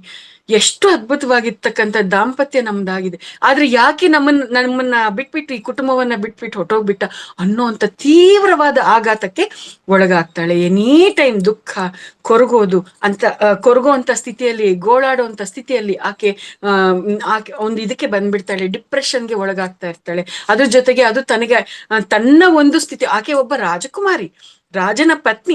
ಈ ರೀತಿಯಾಗಿ ಇರ್ಬೇಕಾದ್ರೆ, ಯುವರಾಣಿಯಾಗಿ ಇರ್ಬೇಕಾದ್ರೆ, ಯುವರಾಜನ ಪತ್ನಿಯಾಗಿ ಇರುವಂತ ಆಕೆ ಇಂತಹ ಒಂದು ಸ್ಥಿತಿಯಲ್ಲಿ ಇರುವಂತದ್ದು ಆಕೆಗೆ ಅವಮಾನ ಅಂತ ಆಕೆ ಭಾವಿಸಿದ್ಲು. ಈ ರೀತಿಯಾಗಿ ಅನೇಕ ರೀತಿಯಾಗಿರ್ತಕ್ಕಂಥ ಭಾವೋದ್ವೇಗಗಳಿಂದ ನರಳ್ತಾ ಸಂಕಟ ಪಡ್ತಾ ಇರ್ಬೇಕಾದ್ರೆ ಅದು ಅವಳ ಸ್ಥಿತಿ ಹೇಗ್ ತಯಾರಾಗುತ್ತೆ ಅಂದ್ರೆ, ಅದು ಅವಳಿಗೆ ತನ್ನ ಮೆಂಟಲ್ ಬ್ಯಾಲೆನ್ಸ್ ಅನ್ನ ಮಾಡ್ಕೊಳ್ಳೋದಿಕ್ಕೆ ಬೇರೆಯವ್ರ ಮೇಲೆ ಕೂಗಾಡೋದು, ರೇಗಾಡೋದು, ಅರ್ಚಾಡೋದು, ಈ ರೀತಿಯಾಗಿರ್ತಕ್ಕಂಥ ಸ್ಥಿತಿಯಲ್ಲೂ ಕೂಡ ಆಕೆ ತಯಾರಾಗ್ಬಿಡ್ತಾಳೆ. ಆಗ ಏನಾಗತ್ತೆ ಅಂತಂದ್ರೆ, ಬುದ್ಧ ಭಗವಾನರ ಸಾಕು ತಾಯಿ ಪ್ರಜಾಪತಿ ಗೌತಮಿ ಇರ್ತಾಳೆ. ಆಕೆ ಈ ಯಶೋಧರೆಯ ಸ್ಥಿತಿಯನ್ನ ನೋಡ್ಬಿಟ್ಟು ಹೇಳ್ತಾಳೆ, ಅಮ್ಮ, ಎಷ್ಟು ದಿನದಿಂದ ನೀನು ಈ ರೀತಿಯಾಗಿದೀಯಾ, ಬಾಮ್ಮ, ನಾವು ಒಂದ್ ಸ್ವಲ್ಪ ಓಡಾಡ್ಕೊಂಡ್ ಬರೋಣ ಅಂತ ಅಂದ್ಬಿಟ್ಟು ಹೇಳ್ತಾಳೆ. ಆಗ ದೊಡ್ಡವಳು ಪ್ರಜಾಪತಿ ಗೌತಮಿ ಹಿರಿಯಾಕೆ ಆ ಮಾತು ಹೇಳಿದಾಗ ಸಂಸ್ಕಾರ ಇರ್ತಕ್ಕಂಥ ಯಶೋಧರೆ, ಇಲ್ಲ, ನಾನ್ ಬರೋದಿಲ್ಲ, ನನ್ಗೇನು ಬೇಕಾಗಿಲ್ಲ ಅಂತ ಹೇಳಿಲ್ಲ. ಆಯ್ತು ಅಂತ ಅಂದ್ಬಿಟ್ಟು ಆಕೆ ಜೊತೆ ಬರ್ತಾಳೆ. ಅವರಿಬ್ರು ಹೋಗಿ ಆ ಅರಮನೆಯ ಪ್ರಾಂಗಣದಲ್ಲಿ ಆ ಒಂದು ಪ್ರದೇಶದಲ್ಲಿ ಇರ್ತಕ್ಕಂಥ ಒಂದು ಉದ್ಯಾನವನದಲ್ಲಿ ಹೋಗಿ ಕೂತ್ಕೊಳ್ತಾರೆ. ಅಲ್ಲಿ ಅನೇಕ ಸಖಿಯರು, ಸೇವಕಿಯರು ಯಾರ್ಯಾರು ಇರ್ತಾರೆ ಅವ್ರನ್ನೆಲ್ಲಾರನ್ನು ಕೂಡ ಕರೀತಾರೆ. ಬನ್ರಮ್ಮ, ಕೆಲ್ಸ ಆಮೇಲೆ ಮಾಡ್ಕೊಳ್ಳಿರಂತೆ, ಬನ್ರಿ ಕೂತ್ಕೊಳ್ರಿ ನಮ್ ಜೊತೆ ಅಂತಂದ್ಬಿಟ್ಟು ಎಲ್ಲಾರನ್ನು ಕರ್ಸ್ಕೊಳ್ತಾರೆ. ಕರ್ಸ್ಕೊಂಡ್ಮೇಲೆ ಆ ಪ್ರಜಾಪತಿ ಗೌತಮಿ, ಮೊನ್ನೆ ನಿಮ್ ಮನೆಯಲ್ಲಿ ಏನೋ ಒಂದು ಕಾರಣ ತಗೊಂಡು ಒಬ್ಬಾಕೆನ ಮಾತಾಡೋದಿಕ್ಕೆ ಪ್ರಾರಂಭ ಮಾಡ್ತಾಳೆ. ಏನೋ ಒಂದು ಸಮಸ್ಯೆ ಇತ್ತಲ್ವಾ ನಿನಗೆ? ಆ ರೀತಿಯಾಗಿ ಮಾತಾಡ್ತಾ ಒಬ್ಬ ಸೇವಕಿಯನ್ನ ಮಾತಾಡ್ತಾ ಆಕೆ ಸ್ಥಿತಿಗತಿಗಳನ್ನ, ವಿಚಾರಗಳನ್ನ ಗಮನಿಸಿದಾಗ ಅದಕ್ಕೆ ಕೊಂಡಿಯಾಗಿ ಮತ್ತೊಬ್ಬ ಸೇವಕಿ ಮತ್ತೊಂದು ಕಷ್ಟವನ್ನ, ಮತ್ತೊಂದು ದುಃಖವನ್ನ ಹೇಳೋದು. ಅದಕ್ಕೆ ಕೊಂಡಿಯಾಗಿ ಮತ್ತೊಬ್ಬ ಸೇವಕಿ ಮತ್ತೊಂದು ಕಷ್ಟ, ದುಃಖ, ನೋವು ಏನೇನೆಲ್ಲ ಅವ್ರು ಏನೇನ್ ಕಷ್ಟಗಳು ಪಡ್ತಾ ಇದ್ದಾರೆ ಈ ರೀತಿಯ ಹೇಳುವಂಥದ್ದು. ಈ ರೀತಿಯಾಗಿರ್ತಕ್ಕಂಥ ಒಂದು ಸನ್ನಿವೇಶ ಅಲ್ಲಿ ಕ್ರಿಯೇಟ್ ಆದಾಗ ಅನೇಕ ಜನ ಸಖಿಯರು ಅಥವಾ ಸೇವೆಯರು, ಪರಿಚಾರಿಕೆಯರು, ಅರಮನೆಯಲ್ಲಿ ಕೆಲಸ ಮಾಡ್ತಾ ಇರೋರು ಅವರವರ ಕಷ್ಟಗಳನ್ನ, ನೋವು, ದುಃಖವನ್ನ ಹೇಳ್ತಾ ಇರೋದನ್ನ ಅಲ್ಲಿ ಯಶೋಧರೆ ಕೇಳಿಸ್ಕೊಳ್ಳೋದಿಕ್ಕೆ, ಅಂದ್ರೆ ಆಲಿಸೋದಿಕ್ಕೆ ಪ್ರಾರಂಭ ಮಾಡ್ತಾಳೆ. ದಿನಾಗ್ಲೂ ಕೂಡ ಆ ವಿಚಾರಗಳನ್ನ ಕೇಳಿಸ್ಕೊಳ್ತಾ ಆಗ ಅವಳಲ್ಲಿರ್ತಕ್ಕಂಥ ಒಂದು ದುಃಖದ ಸ್ಥಿತಿಗತಿಗಳನ್ನ ಆಕೆ ವಿಶ್ಲೇಷಣೆ ಮಾಡ್ಕೊಳ್ಳೋದಿಕ್ಕೆ, ಪರಿಶೀಲನೆ ಮಾಡ್ಕೊಳ್ಳೋದಿಕ್ಕೆ ಪ್ರಾರಂಭ ಮಾಡ್ತಾಳೆ. ಅಯ್ಯೋ, ಇವ್ರ ಜೀವನದಲ್ಲಿ ಈ ರೀತಿಯಾಗಿರುವಂತ ಕಷ್ಟ ಇದೆಯಾ? ಅರಿ, ನನ್ಗೆ ಬರೀ ನನ್ ಗಂಡ ಬಿಟ್ಟು ಹೋಗಿದ್ದಾನೆ, ಆದ್ರೆ ಚಿಕ್ಕ ವಯಸ್ಸಿನಲ್ಲೇ ವಿಧವೆ ಆಗಿರೋರು ಎಷ್ಟೋ ಜನ ಇದ್ದಾರೆ, ಚಿಕ್ಕ ವಯಸ್ಸಿನಲ್ಲೇ ತಂದೆ ತಾಯಿ ಗಂಡ ಎಲ್ಲಾರನ್ನೂ ಕಳ್ಕೊಂಡಿರೋರು ಇದ್ದಾರೆ. ಮಕ್ಕಳು ಹುಟ್ಟೋದಕ್ಕೂ ಮಕ್ಕಳು ಕಳ್ಕೊಂಡಿರೋರಿದ್ದಾರೆ, ಯಾವುದೇ ರೀತಿಯಾಗಿರ್ತಕ್ಕಂಥ ಆಧಾರನೇ ಇಲ್ಲದೆ ಅನಾಥವಾಗಿರುವಂತವ್ರು ಇದ್ದಾರೆ. ಇವರೆಲ್ಲರಿಗಿಂತಲೂ ನಾನು ಎಷ್ಟೋ ಮೇಲಲ್ವಾ? ಕೇವಲ ನನಗೆ ನನ್ನ ಗಂಡ ಬಿಟ್ಟು ಹೋಗಿದ್ದಾನೆ, ನನಗೆ ಅರಮನೆಯಲ್ಲಿ ಇರ್ತಕ್ಕಂಥ ಒಂದು ಅದ್ಭುತವಾಗಿರ್ತಕ್ಕಂಥ ಜೀವನ ಇದೆ, ಈ ರಾಜ ಪರಿವಾರದೊಂದಿಗೆ ನಾನು ಬದುಕ್ತಾ ಇದ್ದೀನಿ, ನಾನು ಎಷ್ಟೋ ಉತ್ತಮವಾಗಿದ್ದೀನಲ್ವಾ, ನನ್ ಕಷ್ಟನೇ ಅಲ್ಲ. ಆದ್ರೆ ನಾನು ಇಷ್ಟೋ ದಿನ ಯಾಕೆ ಇಷ್ಟೊಂದು ನರಳ್ತಾ ಇದ್ದೆ, ಇಷ್ಟೊಂದು ದುಃಖ ಪಡ್ತಾ ಇದ್ದೆ, ಈ ದುಃಖ ಪಡೋದು ಅವಶ್ಯಕತೆ ಇಲ್ಲ ಅಲ್ವಾ ಅನ್ನೋಂಥ ಒಂದು ರಿಯಲೈಸೇಷನ್ ಯಶೋಧರೆಗೆ ಬರುತ್ತೆ. ಆವಾಗ ಆಕೆ ಆ ಒಂದು ಶ್ರವಣವನ್ನ ಮಾಡ್ತಾ ಮಾಡ್ತಾ ಆ ಒಂದು ವಿಚಾರಗಳನ್ನ ಮನನ ಮಾಡ್ಕೊಂಡ್ಲು, ಅಂದ್ರೆ ಚಿಂತನ ಮಂಥನವನ್ನ ನಡೆಸಿ ಆ ವಿಚಾರಗಳನ್ನ ಅರ್ಥ ಮಾಡ್ಕೊಂಡ್ಲು. ಆಮೇಲೆ ಅರ್ಥ ಮಾಡ್ಕೊಂಡಿರ್ತಕ್ಕಂಥದನ್ನ ದುಃಖ ಇಲ್ದಂತೆ ನಾನು ಹೇಗೆ ಬದುಕ್ಬೇಕು ಅನ್ನೋದನ್ನ ಅಭ್ಯಾಸ ಮಾಡೋದಕ್ಕೆ ಪ್ರಾರಂಭ ಮಾಡಿದ್ಲು, ಅಂದ್ರೆ ನಿಧಿಧ್ಯಾಸನ ಮಾಡೋದಕ್ಕೆ ಪ್ರಾರಂಭ ಮಾಡಿದ್ಲು. ಆ ರೀತಿಯಾಗಿ ಆ ಸ್ಥಿತಿಯಲ್ಲೇ ಸಂಪೂರ್ಣವಾಗಿ ತನ್ನನ್ನ ತಾನು ತೊಡಗಿಸ್ಕೊಳ್ತಾ ಎಸ್ ಇದು ಸತ್ಯ ಅನ್ನುವಂಥದ್ದನ್ನ ಅನುಭವ ಪೂರ್ವಕವಾಗಿ ಸಾಕ್ಷಾತ್ಕಾರ ಮಾಡ್ಕೊಂಡ್ಲು, ಅರ್ಥ ಮಾಡ್ಕೊಂಡ್ಲು. ಆಮೇಲೆ ಅಷ್ಟು ದುಃಖ ತಪ್ತಳಾಗಿರ್ತಕ್ಕಂಥ ಆ ಯಶೋಧರೆ ಸಂಪೂರ್ಣವಾಗಿ ಪರಿವರ್ತನೆಯಾಗಿ ಆಕೆನೆ ಎಲ್ಲಾರ್ಗು ಮಾರ್ಗದರ್ಶಕಳಾಗಿ ತಯಾರಾದ್ಲು. ಮಾರ್ಗದರ್ಶಕಳಾಗಿ ಏನ್ ಕೆಲಸ ಮಾಡಕ್ ಶುರು ಮಾಡಿದ್ಲು? ಅಮ್ಮ, ನೋವು ದುಃಖ ಅನ್ನುವಂಥದ್ದು, ಕಷ್ಟ ಅನ್ನುವಂಥದ್ದು ಸರ್ವೇ ಸಾಮಾನ್ಯ ಅಂತ ತನ್ನ ಅನುಭವದ ವಿಚಾರಗಳನ್ನ ತಾನು ಬೇರೆ ಬೇರೆ ಕೋನಗಳಲ್ಲಿ ತಿಳ್ಕೊಂಡಿರ್ತಕ್ಕಂಥ ವಿಚಾರಗಳನ್ನ ತಾನು ಜೀರ್ಣ ಮಾಡ್ಕೊಂಡು ಅರ್ಥ ಮಾಡ್ಕೊಂಡಿರ್ತಕ್ಕಂಥ ಎಲ್ಲ ವಿಚಾರಗಳನ್ನ ಬೇರೆಯವ್ರಿಗೆ ತಿಳಿಸ್ತಾ ಬೇರೆಯವ್ರ ದುಃಖದಿಂದ ಹೊರಕ್ಕೆ ಬರೋ ಹಾಗೆ ಅಲ್ಲಿ ಆಕೆ ಕೆಲಸವನ್ನ ಮಾಡೋದಿಕ್ಕೆ ಪ್ರಾರಂಭ ಮಾಡಿದ್ಲು, ಅಂದ್ರೆ ಲೋಕ ಕಲ್ಯಾಣ ಮಾಡೋದಿಕ್ಕೆ ಪ್ರಾರಂಭ ಮಾಡಿದ್ಲು ಅನ್ನುವಂತ ನಮಗೆ ಯಶೋಧರೆಯ ಉದಾಹರಣೆಯನ್ನ ಕೊಟ್ಟು ನಮ್ಗಿಲ್ಲಿ ಅರ್ಥ ಮಾಡಿಸ್ತಾ ಇದ್ದಾರೆ. ಅದಕ್ಕೆ ಪೂರಕವಾಗಿ ಗೋಧಿಯ ಪರಿಕಲ್ಪನೆ ಕೂಡ ಕೊಟ್ಟಿದ್ದಾರೆ. ಗೋಧಿ ಇದೆ, ಗೋಧಿ ಇದ್ದಾಗ ಏನಾಗತ್ತೆ? ಹಿಟ್ಟನ್ನ ಮಾಡ್ಕೊಳ್ಳೋದಕ್ಕೆ ಸಾಧ್ಯ ಆಗತ್ತೆ. ಹಿಟ್ಟಿದ್ದಾಗ ಏನ್ ಮಾಡ್ಬೋದು? ನಾವು ರೊಟ್ಟಿಯನ್ನ ತಟ್ಕೋಬಹುದು. ರೊಟ್ಟಿಯನ್ನ ರೆಡಿ ಮಾಡ್ಕೊಂಡ್ಮೇಲೆ ನಾವೇನ್ ಮಾಡ್ತೀವಿ? ತಿಂತೀವಿ. ತಿಂದ ಮೇಲೆ ಏನಾಗತ್ತೆ? ಹಸಿವು ನಿವಾರಣೆ ಆಗತ್ತೆ. ಅವಾಗ ಏನು ನಮ್ಗೆ ಅರ್ಥ ಆಗತ್ತೆ? ಓಹೋ, ಗೋಧಿಯಿಂದ ಹಿಟ್ಟನ್ನ ಮಾಡ್ಕೊಂಡು ಹಿಟ್ಟನ್ನ ನಾವು ರೊಟ್ಟಿ ತಟ್ಕೊಂಡು ಆ ರೊಟ್ಟಿಯನ್ನ ನಾವು ತಿಂದಾಗ ಹಸಿವು ನಿವಾರಣೆ ಆಗತ್ತೆ ಅನ್ನುವಂತ ಒಂದು ಸತ್ಯ ಅರ್ಥ ಆಗಿ, ಅರೆ ಯಾಕೆ ಹಸಿವು ಹಸಿವು ಹಸಿವು ಅಂತ ಗೋಳಾಡ್ತೀರಿ? ನೀವು ಕೂಡ ಗೋಧಿನ ಹಿಟ್ಟು ಮಾಡ್ಕೊಂಡು ಅದನ್ನ ರೊಟ್ಟಿ ತಟ್ಕೊಂಡು ತಿನ್ರಿ, ನಿಮ್ಗೂ ಹಸಿವು ನಿವಾರಣೆ ಆಗತ್ತೆ ಅನ್ನುವಂತ ಸತ್ಯವನ್ನ ಎಲ್ಲಾರ್ಗೂ ತಿಳಿಸ್ತಾ ಬರುವಂತದ್ದಲ್ಲಿ ನಡೆಯುತ್ತೆ. ಅಂದ್ರೆ ಈ ರೀತಿಯಾಗಿ ಲೋಕ ಕಲ್ಯಾಣ ಅನ್ನುವಂಥದ್ದು ಮಾಡೋದಿಕ್ಕೆ ಸಾಧ್ಯ ಆಗುತ್ತೆ. ಅಂದ್ರೆ ಗೋಧಿ ಸಂಗ್ರಹಣೆ ಅನ್ನುವಂಥದ್ದು ಶ್ರವಣ, ಹಿಟ್ಟು ಮಾಡ್ಕೊಳ್ಳೋದು ಅನ್ನೋದು ಮನನ, ರೊಟ್ಟಿ ತಟ್ಟೋದು ನಿಧಿಧ್ಯಾಸನ, ಮತ್ತೆ ರೊಟ್ಟಿಯನ್ನ ತಿಂದಾಗ ಹಸಿವು ನಿವಾರಣೆ ಆಗತ್ತೆ ಅನ್ನೋದು ಸಾಕ್ಷಾತ್ಕಾರ. ನೀವು ಕೂಡ ಗೋಧಿಯನ್ನ ಸಂಗ್ರಹ ಮಾಡ್ಕೊಳ್ರಿ, ಹಿಟ್ಟು ಮಾಡ್ಕೊಳ್ರಿ, ರೊಟ್ಟಿ ತಟ್ಟಿ ತಿನ್ನಿ, ಹಸಿವನ್ನ ನಿವಾರಣೆ ಮಾಡ್ಕೊಳ್ಳಿ ಅಂತ ಹೇಳುವಂಥದ್ದು ಕಲೆ. ನಮ್ಗೆ ಈ ಉದಾಹರಣೆಗಳಿಂದ ನಮ್ಗೆ ಅರ್ಥ ಮಾಡ್ತಾ ಇರ್ತಕ್ಕಂಥದ್ದು. ಮತ್ತೆ ಬುದ್ಧನಿಗೂ ಯಶೋಧರೆಗೂ ಸಾಧನೆಯ ಮಾರ್ಗದಲ್ಲಿ ಇರ್ತಕ್ಕಂಥ ವ್ಯತ್ಯಾಸವನ್ನ, ಅವ್ರು ಎನ್ಲೈಟನ್ ಆಗಿರ್ತಕ್ಕಂಥದಕ್ಕಿರ್ತಕ್ಕಂಥ ವ್ಯತ್ಯಾಸವನ್ನು ಕೂಡ ಅದ್ಭುತವಾಗಿ ತಿಳಿಸಿದ್ದಾರೆ. ಬುದ್ಧ ಏನ್ ಮಾಡ್ದ? ಶ್ರವಣಕ್ಕೋಸ್ಕರ ಅನೇಕ ಗುರುಗಳ ಬಳಿಗೆ ಹೋದ. ಇಲ್ಲಿ ಯಶೋಧರೆ ಏನ್ ಮಾಡಿದ್ಲು? ಮನೆಯಲ್ಲೇ ಇದ್ದುಕೊಂಡು ಅನೇಕರ ಕಷ್ಟ ಸುಖ ಅನುಭವದ ವಿಚಾರ, ಕೇವಲ ಅನುಭವದ ವಿಚಾರಗಳನ್ನ ಕೇಳಿಸ್ಕೊಳ್ತಾ ಪುಸ್ತಕಗಳನ್ನ ಓದ್ತಾ ಅವಳು ಶ್ರವಣವನ್ನ ಮಾಡಿದ್ಲು. ಅಲ್ಲಿ ಬುದ್ಧ ಗುರುಗಳ ವಿಚಾರಗಳನ್ನ ಕೇಳಿಸ್ಕೊಳ್ತಾ ಶ್ರವಣ ಮಾಡಿದ್ರೆ, ಇಲ್ಲಿ ಅನುಭವದ ವಿಚಾರಗಳನ್ನ ಕೇಳಿಸ್ಕೊಳ್ತಾ ಇವಳು ಶ್ರವಣ ಮಾಡಿದ್ಲು. ಅಲ್ಲಿ ಆ ಒಂದು ವಿಚಾರಗಳನ್ನ ಕೇಳಿಸ್ಕೊಂಡಂತ ಬುದ್ಧ ಅದನ್ನ ಮನನ ಮಾಡ್ಕೊಂಡ್ರೆ, ಇವಳು ಕೂಡ ಆ ವಿಚಾರಗಳನ್ನ ಕೇಳಿಸ್ಕೊಂಡು ಮನನ ಮಾಡ್ಕೊಂಡ್ಲು. ಅದನ್ನ ಬುದ್ಧ ತಪಸ್ಸನ್ನ ಮಾಡ್ತಾ ಅದನ್ನ ಸಾಕ್ಷಾತ್ಕಾರ ಮಾಡ್ಕೊಂಡ್ರೆ, ಇವಳು ಕೂಡ ಮನೆಯಲ್ಲೇ ಇದ್ದುಕೊಂಡು ಅಂದ್ರೆ ಅದೆಲ್ಲ ವಿಚಾರಗಳನ್ನ ಆಳವಾಗಿ ಒಳಹೊಕ್ಕಿ ನೋಡ್ತಾ ಅವೆಲ್ಲವೂ ಕೂಡ ಹೌದು ಇದು ಸತ್ಯ ಅನ್ನುವಂಥದ್ದನ್ನ ಸಾಕ್ಷಾತ್ಕಾರ ಮಾಡ್ಕೊಂಡ್ಲು. ಆತ್ಮ ಮೂಲದಿಂದ ಪ್ರಜ್ಞೆಯನ್ನ ಜಾಗೃತ ಮಾಡ್ಕೊಂಡ್ಲು.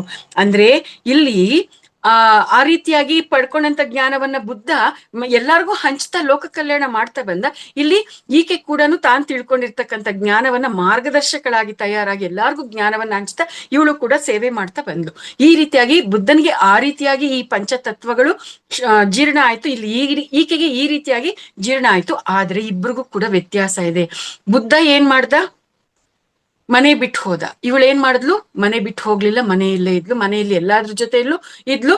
ಆದ್ರೆ ಇವಳು ಮನೆಯಲ್ಲಿ ಇದ್ದುಕೊಂಡೆ ಯಾವುದನ್ನು ಬಿಡದಂತೆ ಜ್ಞಾನೋದಯವನ್ನ ಪಡ್ಕೊಂಡ್ಲು. ಬುದ್ಧ ಏನ್ ಮಾಡ್ದ? ಎಲ್ಲವನ್ನು ಬಿಟ್ಬಿಟ್ಟು, ಇವೆಲ್ಲ ನನ್ಗೆ ಅಡ್ಡ ಅಂತ ಭಾವಿಸಿ ಬಿಟ್ಬಿಟ್ಟು ಕಾಡಿಗೆ ಹೋಗಿ ಜ್ಞಾನವನ್ನ ಪಡ್ಕೊಂಡು ಲೋಕ ಕಲ್ಯಾಣ ಮಾಡೋದಿಕ್ಕೆ ಪ್ರಾರಂಭ ಮಾಡ್ದ. ಈ ರೀತಿಯಾಗಿ ಅವರಿಬ್ರಿಗೂ ಇರುವಂತ ವ್ಯತ್ಯಾಸವನ್ನು ಕೂಡ ನಮ್ಗಿಲ್ಲಿ ಅರ್ಥ ಮಾಡಿಸಿರ್ತಕ್ಕಂಥದ್ದು. PSSM ನಲ್ಲಿ ಕೆಲಸ ಮಾಡ್ತಾ ಇರ್ತಕ್ಕಂಥ ಪಿರಮಿಡ್ ಮಾಸ್ಟರಿಯನ್ನ ಪಡ್ಕೊಂಡಿರ್ತಕ್ಕಂಥವ್ರು ಒಂದು ಸ್ಟೇಜ್ ಆದ್ರೆ, ಪಿರಮಿಡ್ ಮಾರ್ಗದಲ್ಲಿ ಸಾಧನೆಯನ್ನ ಮಾಡ್ತಾ ಇರ್ತಕ್ಕಂಥವ್ರು, ಅರ್ಥ ಮಾಡ್ಕೊಂಡಿರ್ತಕ್ಕಂಥವ್ರು, ಪ್ರಯತ್ನ ಮಾಡ್ತಾ ಇರ್ತಕ್ಕಂಥವ್ರು, ಅವರೆಲ್ಲರೂ ಕೂಡ ಯಾವ ರೀತಿಯಾಗಿ ಕೆಲಸ ಮಾಡ್ತಾ ಇದ್ದಾರೆ ನಮ್ಮ ಪಿರಮಿಡ್ ಸೊಸೈಟಿಯಲ್ಲಿ? ಮೊದಲು ಪಾಂಪ್ಲೆಟ್ಗಳನ್ನ ಹಂಚ್ತಾರೆ. ಆ ಪಾಂಪ್ಲೆಟ್ ಅನ್ನ ಯಾರಿಗೋ ಸಿಗುತ್ತೆ. ಅವ್ರು ಸಿಕ್ಕಿರೋರು ಇದೇನೋ ಧ್ಯಾನನಂತೆ, ನೋಡೋಣ ಅನ್ನೋಂತ ಒಂದು ಪರಿಕಲ್ಪನೆಯಲ್ಲಿ ಬರ್ತಾರೆ. ಅವರು ಆ ಒಂದು ಕಾರ್ಯಕ್ರಮಕ್ಕೆ ಬಂದಾಗ ಅಲ್ಲಿ ಪಿರಮಿಡ್ ಮಾಸ್ಟರ್ಗಳು ಅವರ ಅನುಭವದ ವಿಚಾರಗಳನ್ನ ಹೇಳ್ತಾ ಇರ್ತಾರೆ. ಹೌದಾ, ಈ ರೀತಿಯಾಗಿ ಅವ್ರ ಸಮಸ್ಯೆ ಕ್ಲಿಯರ್ ಆಗಿದ್ಯಾ, ಅವ್ರ ಇಂಥ ಒಂದು ಪರಿಸ್ಥಿತಿಗಳಿಂದ ಆಚೆಗೆ ಬಂದಿದಾರ, ನನಗೂ ಇದೆ ಅಲ್ವಾ ಬೇಕಾಗಿರೋದು ಅನ್ನೋಂತ ಒಂದು ಆಲೋಚನೆಯಿಂದ ಆ ಒಂದು ಕಾರ್ಯಕ್ರಮಕ್ಕೆ ಬಂದು ಕೇಳಿಸ್ಕೊಂಡಿರ್ತಕ್ಕಂಥವ್ರೆಲ್ಲರೂ ಕೂಡ ಹಾಗಾದ್ರೆ ಅದೇನೋ ನಾನು ಕೂಡ ಧ್ಯಾನ ಮಾಡೋಣ ಅನ್ನೋಂತ ಒಂದು ಆಲೋಚನೆ ಅವರಿಗೆ ಬರುತ್ತೆ. ಆಗ ಅವರು ಧ್ಯಾನವನ್ನ ಮಾಡೋದಿಕ್ಕೆ ಪ್ರಾರಂಭ ಮಾಡ್ತಾರೆ. ಅವರು ಧ್ಯಾನವನ್ನ ಮಾಡ್ತಾ ಆ ಒಂದು ಎಲ್ಲವನ್ನು ಕೂಡ ಅವರು ಕೂಡ ರಿಯಲೈಸ್ ಆಗ್ತಾ, ಓ ಹೌದು, ನಾನು ಇದರಿಂದ ಆಚೆಗೆ ಬರ್ಬೋದು ಅನ್ನೋಂಥದ್ದನ್ನ ಅರ್ಥ ಮಾಡ್ಕೊಂಡು ಅವ್ರು ಏನ್ ಕಲ್ತ್ಕೊಂಡಿದ್ದಾರೆ, ಏನ್ ತಿಳ್ಕೊಂಡಿದ್ದಾರೆ ಅದನ್ನ ಬೇರೆಯವ್ರಿಗೆ ಹಂಚೋದಿಕ್ಕೆ ಅವರು ಪ್ರಾರಂಭ ಮಾಡ್ತಾರೆ. ಈ ರೀತಿಯಾಗಿ ಈ ಒಂದು PSSM ನಲ್ಲಿ ಕೆಲಸ ಮಾಡ್ತಾ ಇರುವಂತದ್ದು, ಈ ರೀತಿಯಾಗಿ ಮಾಡ್ತಾ ಇರೋದ್ರಿಂದ ಇಡೀ ಪ್ರಪಂಚಕ್ಕೆಲ್ಲ PSSM ಅನ್ನುವಂಥದ್ದು ವಿಸ್ತರಿಸ್ತಾ ಇರ್ತಕ್ಕಂಥದ್ದು, ಪತ್ರಿಜಿಯ ಜ್ಞಾನ ಹರಡ್ತಾ ಇರ್ತಕ್ಕಂಥದ್ದು, ಈ ರೀತಿಯಾಗಿ PSSM ಮುಖಾಂತರ ಲೋಕ ಕಲ್ಯಾಣ ನಡೀತಾ ಇರ್ತಕ್ಕಂಥದ್ದು ಅನ್ನೋದನ್ನ ಇಲ್ಲಿ ನಮ್ಗೆ ಪತ್ರಿಜಿಯವರು ಅರ್ಥ ಮಾಡಿಸಿರ್ತಕ್ಕಂಥದ್ದು ಮಾಸ್ಟರ್ಸ್. ಎಸ್ ಮಾಸ್ಟರ್ಸ್, ಈ ರೀತಿಯಾಗಿ ಎಲ್ಲ ವಿಚಾರಗಳನ್ನ, ಈ ಪಂಚತತ್ವಗಳನ್ನ ಇಷ್ಟೆಲ್ಲ ಉದಾಹರಣೆಗಳ ಮುಖಾಂತರ ನಮ್ಗೆ ಅರ್ಥ ಮಾಡಿಸಿದ್ದಾರೆ. ಮತ್ತೆ ಇನ್ನೂ ಆಳವಾಗಿ ನಮ್ಮ ಬಗ್ಗೆ ನಮ್ಗೆ ಅರ್ಥ ಮಾಡಿಸ್ತಾ ಬಂದಿದ್ದಾರೆ. ಎಲ್ಲಾರ್ಗೂ ಕೂಡ ಮನಸ್ಸು ಅನ್ನೋದಿದೆ. ಆ ಮನಸ್ಸಿಗೆ ನಾವೇನ್ ಕೊಡ್ತೀವೋ ಅದು ಅದ್ರ ಜೊತೆನೇ ಇರುತ್ತೆ. ನನಗೆ ರೋಗ ಇದೆ, ಅದು ವಾಸಿ ಆಗ್ಬೇಕು, ವಾಸಿ ಆಗೋದಿಕ್ಕೆ ನಾನೇನ್ ಮಾಡ್ಬೇಕು, ಇದೇನು ಅದೇನು ಅಂತ ನಮ್ಮ ಮನಸ್ಸಿಗೆ ನಾವು ಅಷ್ಟು ಕೊಡ್ತಾ ಇದ್ರೆ ಅಷ್ಟರಲ್ಲೇ ಸಿಕ್ಕಾಕೊಂಡ್ಬಿಡುತ್ತೆ ನಮ್ಮ ಮನಸ್ಸು. ಅದು ಬಿಟ್ಟು ಹೌದು ರೋಗ ಇದೆ, ಇದಕ್ಕೆ ಪರಿಹಾರ ಇದು, ಆದ್ರೆ ಇದು ಕ್ಷಣಿಕ ಅನ್ನೋದು ಅರ್ಥ ಆಗಿದೆ, ಇದಕ್ಕೆ ಶಾಶ್ವತ ಪರಿಹಾರ, ಅದಕ್ಕೆ ಸಂಬಂಧಪಟ್ಟಿರ್ತಕ್ಕಂಥ ಮೂಲವನ್ನ ನಾನು ತಿಳ್ಕೊಂಡಾಗ ಆ ಮೂಲವನ್ನ ನಾನು ಧ್ಯಾನದಿಂದ ತಿಳ್ಕೊಳ್ಳೋದಕ್ಕೆ ಸಾಧ್ಯ. ಧ್ಯಾನವನ್ನ ಮಾಡ್ತಾ ಮೂಲದಿಂದ ನಾನು ಆ ಸಮಸ್ಯೆಯನ್ನ ಪ್ರಕ್ಷಾಳನೆ ಮಾಡ್ಕೊಂಡಾಗ ಇದೆಲ್ಲವೂ ಕೂಡ ನಾನು ದಾಟೋದಿಕ್ಕೆ ಸಾಧ್ಯ ಆಗುತ್ತೆ. ರೋಗ ನನ್ನಿಂದಾನೇ ಬಂದಿದೆ, ಆ ರೋಗ ನನ್ನಿಂದಾನೇ ಹೋಗುತ್ತೆ ಅನ್ನುವಂಥದ್ದು ನಮ್ಗೆ ಅರ್ಥ ಆಗತ್ತೆ. ಇಲ್ಲ ಅಂತಂದ್ರೆ ಬರೀ ಶರೀರ ರೋಗ, ಅದಕ್ಕೆ ಪರಿಹಾರ ಇಷ್ಟರಲ್ಲೇ ಸಿಕ್ಕಾಕೊಂಡಿರ್ತೀವಿ. ಇಷ್ಟರಲ್ಲಿ ಸಿಕ್ಕಾಕೋಬಾರ್ದು ಅಂತ ಅನ್ನೋಂಥದಕ್ಕೆ ನಮ್ಮ ಮನಸ್ಸಿಗೆ ನಾವು ಬೇರೆ ಬೇರೆ ಕೋನಗಳಲ್ಲಿರ್ತಕ್ಕಂಥ ವಿಚಾರಗಳನ್ನ ಕೊಡ್ಬೇಕು. ಬರೀ ಶರೀರ ರೋಗ ಅಂತ ಇಷ್ಟೇ ಕೊಟ್ರೆ ಅದಷ್ಟಕ್ಕೆ ನಿಂತಿರುತ್ತೆ. ಅದು ಬಿಟ್ಟು ಮನಸ್ಸಿಗೆ ಶರೀರ ರೋಗ ಇದಕ್ಕೆ ಕಾರಣ, ಇದು ಮೂಲ, ಈ ಮೂಲ ಅನ್ನುವಂಥದ್ದು ಮನಸ್ಸಿಗೆ ಕೊಟ್ಟಾಗ, ಹೌದಾ ಇದಕ್ಕೆ ಬೇರೆ ಮೂಲ ಇದೆಯಾ, ಅದನ್ನೇನು ಅನ್ನುವಂಥ ವಿಚಾರಗಳನ್ನ ಮನಸ್ಸಿಗೆ ಕೊಟ್ಟಾಗ ಮನಸ್ಸು ಆ ಕೋನದಲ್ಲಿ ಮತ್ತೆ ಕೆಲಸ ಮಾಡೋದಕ್ಕೆ ಶುರುವಾಗತ್ತೆ, ಆ ಕೋನದಲ್ಲಿ ಆಕ್ಟಿವ್ ಆಗಿರೋದಕ್ಕೆ ಶುರುವಾಗತ್ತೆ. ಆ ರೀತಿಯಾಗಿ ಬೇರೆ ವಿಚಾರಗಳನ್ನ ಕೊಡದಂತೆ ನಾವೆಲ್ಲರೂ ಏನ್ ಮಾಡ್ತಾ ಇದೀವಿ, ನಾವು ಬರೀ ನಮ್ಮ ಮನಸ್ಸಿನ ಸ್ಥಿತಿಯಲ್ಲಿ ನಮ್ಮ ಮನಸ್ಸಿಗೆ ಬರೀ ಅದೇ ನಮ್ಮ ನೋವು ದುಃಖ, ಅದೇ ಬೂಜು, ಅದೇ ಧೂಳಿರ್ ಕಥೆಗಳನ್ನ, ಅದೇ ವಿಚಾರಗಳನ್ನ ಕೊಡ್ತೀವಿ. ಆದ್ರೆ ಬೇರೆ ಬೇರೆ ವಿಚಾರಗಳನ್ನ ಅದಕ್ಕೆ ಕೊಟ್ಟಾಗ ಆಕ್ಟಿವ್ ಆಗತ್ತೆ. ಹೌದಾ, ಇದು ಹೇಗೆ, ಅದು ಹೇಗೆ, ಈ ರೀತಿಯಾಗಿ ಮನಸ್ಸು ಆಕ್ಟಿವ್ ಆಗಿ ಯೋಚನೆ ಮಾಡ್ತಾ ಮನನ ಮಾಡುತ್ತೆ. ಇದೆಲ್ಲ ಮಾಡೋದು ಮನ್ಸೇ ಮಾಸ್ಟರ್ಸ್.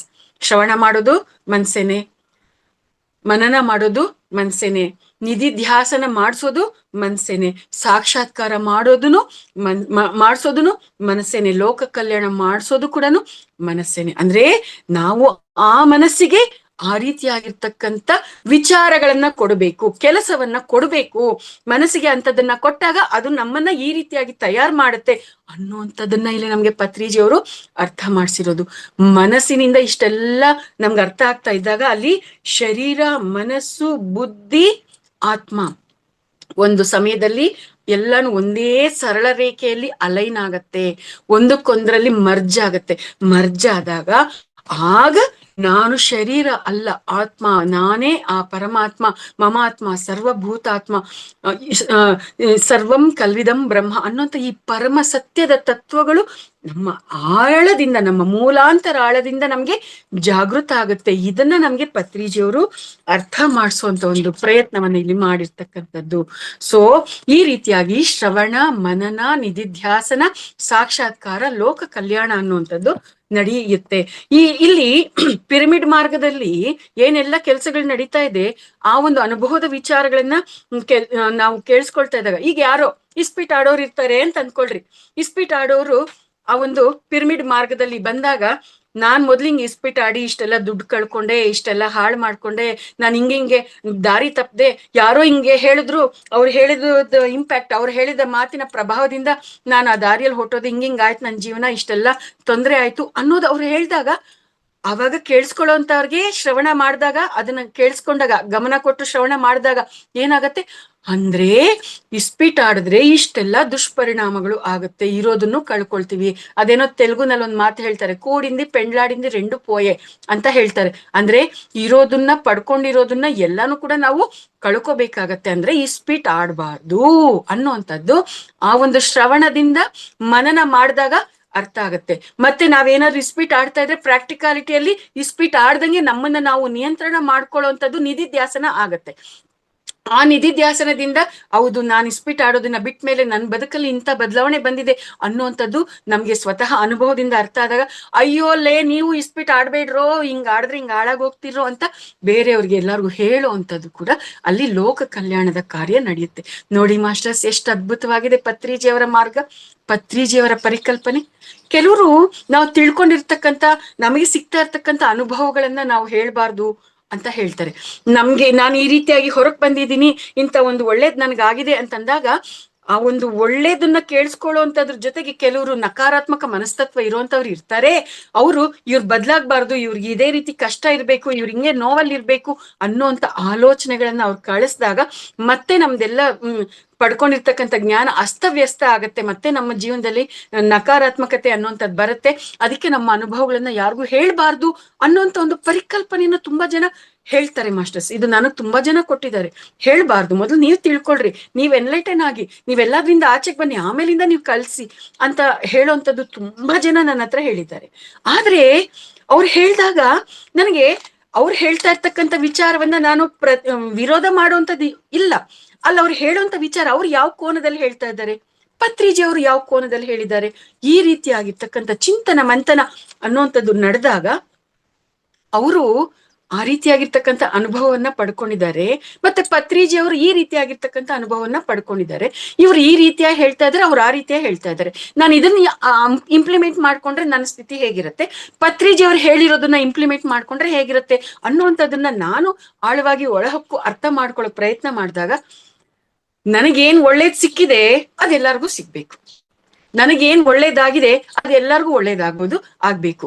ಸೊ ನನಗೆ ಏನ್ ಒಳ್ಳೇದ್ ಸಿಕ್ಕಿದೆ ಅದು ಎಲ್ಲರಿಗೂ ನಾನು ಒಳ್ಳೇದಾಗ್ಬೇಕು ಅಂತಂದಾಗ, ಆ ಒಳಿತು ಅನ್ನುವಂಥದ್ದು, ಧರ್ಮೋ ರಕ್ಷತಿ ರಕ್ಷಿತಃ ಅನ್ನುವಂಥ ತತ್ವ ಏನಿದೆ ಅದೇ ನನ್ನನ್ನ ನೋಡ್ಕೊಳ್ಳುತ್ತೆ.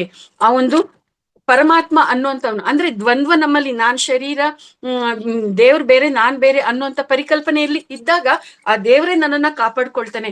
ನಾನ್ ಮಾತ್ರ ಬೇರೆಯವರು ನಂತರ ಯಾರ್ಯಾರು ದುಃಖದಲ್ಲಿದ್ದಾರೆ ಅವರೆಲ್ಲರೂ ದುಃಖದಿಂದ ಆಚೆಗೆ ಬರ್ಬೇಕು ಅನ್ನುವಂಥದ್ದನ್ನ ಅದು ನನ್ಗೆ ಇಷ್ಟ ಆಗಿದೆ, ನಾನು ಅದನ್ನ ಮಾಡ್ತೀನಿ, ಅದರಿಂದ ಒಳ್ಳೇದು ಏನಾಗ್ಬೇಕು, ಕೆಟ್ಟದಾಗ್ಬೇಕು, ಅದು ಯಾವ್ದು ನಂದಲ್ಲ, ಎಲ್ಲ ಪರಮಾತ್ಮನ ಸೇರಿರೋದು ಅನ್ನುವಂಥ ಒಂದು ಪರಿಕಲ್ಪನೆಯಲ್ಲಿ ಪತ್ರಿಜಿ ಮಾರ್ಗದಲ್ಲಿ ನಡೆಯುವಂಥದ್ದು ಅಲ್ಲಿ ಪ್ರಾರಂಭ ಆಗಿದ್ದು ಮಾಸ್ಟರ್ಸ್. ಅಂದ್ರೆ ಈ ರೀತಿಯಾಗಿರ್ತಕ್ಕಂಥ ಪರಿಕಲ್ಪನೆಗಳು ಇದೆ, ತಪ್ಪು ಅಂತ ಅಲ್ಲ, ಅದು ಅವ್ರು ಪಡ್ಕೊಂಡಿರ್ತಕ್ಕಂಥ ಅನುಭವ, ಇದು ನಮಗೆ ಅರ್ಥ ಆಗಿರ್ತಕ್ಕಂಥ ವಿಚಾರ, ಇದು ನಮ್ಮ ಅನುಭವದಿಂದ, ಇದು ನಮಗ್ ಬೇಕು ಅಂತ ಅನ್ಸಿ ನಾವ್ ಈ ರೀತಿಯಾಗಿ ನಡೀತಾ ಇರ್ತಕ್ಕಂಥದ್ದು. ಅವ್ರು ಹೇಳಿರೋ ತಪ್ಪು, ನಮ್ದೇ ಕರೆಕ್ಟು, ನೋ, ಆ ರೀತಿಯಾಗಿ ಮಾತಾಡಿದೀವಿ ಅಂದ್ರೆ ನಮ್ಮಷ್ಟು ಮೂರ್ಖರು ಯಾರು ಇಲ್ಲ. ಅವ್ರು ಹೇಳಿರೋದು ಅವ್ರಿಗೆ ಅದು ಅವರ ಒಂದು ಪರಿಕಲ್ಪನೆ, ಅದು ಅವ್ರಿಗೆ ಅರ್ಥ ಆಗಿರ್ತಕ್ಕಂಥ ಪರಿಜ್ಞಾನ, ಇದು ನಮಗೆ ಅರ್ಥ ಆಗಿರೋದು, ನಮ್ಗೇನ್ ಅರ್ಥ ಆಗಿದೆ, ನಮ್ಗೇನ್ ಬೇಕಾಗಿದೆ, ನಾವ್ ಇದ್ರಲ್ಲಿ ಹೋಗ್ತಾ ಇದೀವಿ ಅಷ್ಟೇ. ಸೊ ಈ ರೀತಿಯಾಗಿ ನಾವು ಈ ಒಂದು ಅನುಭವದ ವಿಚಾರಗಳನ್ನ ಹೇಳ್ಬೇಕು. ಆ ಒಂದು ಅನುಭವದ ವಿಚಾರಗಳನ್ನ ಕೇಳಿತಾನೆ ಯಶೋಧರೆ ಹಂಗ್ ತಯಾರಾಗಿದ್ದು, ಆ ಒಂದು ಅನುಭವದ ವಿಚಾರಗಳನ್ನ ಕೇಳಿಸ್ಕೊಂಡ್ತಾನೆ ಕೀಸ ಗೌತಮಿ ಅಷ್ಟು ಅದ್ಭುತವಾಗಿ ತಯಾರಾಗಿದ್ದು. ಆ ಇಸ್ಪೀಟ್ ಆಡೋರ ಅನುಭವಗಳನ್ನ ಕೇಳಿಸ್ಕೊಂಡ್ತಾನೆ ಇಸ್ಪೀಟ್ನ ಬಿಡ್ಬೇಕು ಅನ್ನುವಂಥದ್ದು ತುಂಬಾ ಜನಕ್ಕೆ ಅರ್ಥ ಆಗಿದ್ದು. ಅಂದ್ರೆ ಕೆಲವು ಉದಾಹರಣೆಗಳಷ್ಟೇ, ಇಸ್ಪೀಟ್ ಆಡೋದಾಗಿರ್ಬೋದು, ಕುಡಿತ ಆಗಿರ್ಬೋದು, ಮತ್ತೊಂದು ಮಗದೊಂದು ಏನೇನೆಲ್ಲ ದುಶ್ಚಟಗಳಲ್ಲಿ ಇರೋರು ಅಥವಾ ದುಷ್ಟ ಮಾರ್ಗದಲ್ಲಿ ನಡೀತಾ ಇರುವಂತದ್ದು ಏನೇ ಆಗಿದ್ರು ಕೂಡ ಆ ಅನುಭವದ ವಿಚಾರಗಳನ್ನ ಕೇಳಿಸ್ಕೊಂಡವ್ರು ಎಷ್ಟೋ ಜನ ಅದೆಲ್ಲದ್ರಿಂದ ಹೊರಕ್ಕೆ ಬರೋದಿಕ್ಕೆ ಸಾಧ್ಯ ಆಗುವಂಥದ್ದು ಅನ್ನುವಂಥದ್ದನ್ನ ಇಲ್ಲಿ ನಮ್ಗೆ ಅರ್ಥ ಮಾಡಿಸಿರೋದು. ಮತ್ತೊಂದು ಉದಾಹರಣೆಯನ್ನ ಕೊಟ್ಟಿದ್ದಾರೆ ಇಲ್ಲಿ. ಅಂದ್ರೆ ಪಿರಮಿಡ್ ಸೊಸೈಟಿ ಈ ರೀತಿಯ ಕೆಲಸ ಮಾಡ್ತಾ ಇದ್ದಾಗ ಅದರಿಂದ ಪ್ರಯೋಜನವನ್ನ ಪಡ್ಕೊಂಡು ಮಾಸ್ಟರ್ಸ್ ಆಗಿ ತಯಾರಾಗಿರುವಂತವರ ಉದಾಹರಣೆಯನ್ನ ಕೊಟ್ಟಿದ್ದಾರೆ. ಅಂದ್ರೆ ಅಲ್ವಾಲ್ ಮುರಳೀಧರ್ ಅಂತ ಒಬ್ರು ಇದ್ದಾರೆ ಮಾಸ್ಟರ್ಸ್.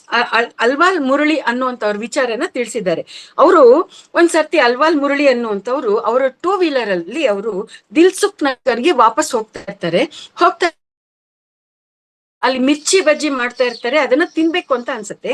ಸೊ ಅವ್ರು ಮಿರ್ಚಿ ಬಜ್ಜಿ ತಿನ್ನಕ್ಕೆ ಅಂತ ಹೋಗ್ತಾರೆ.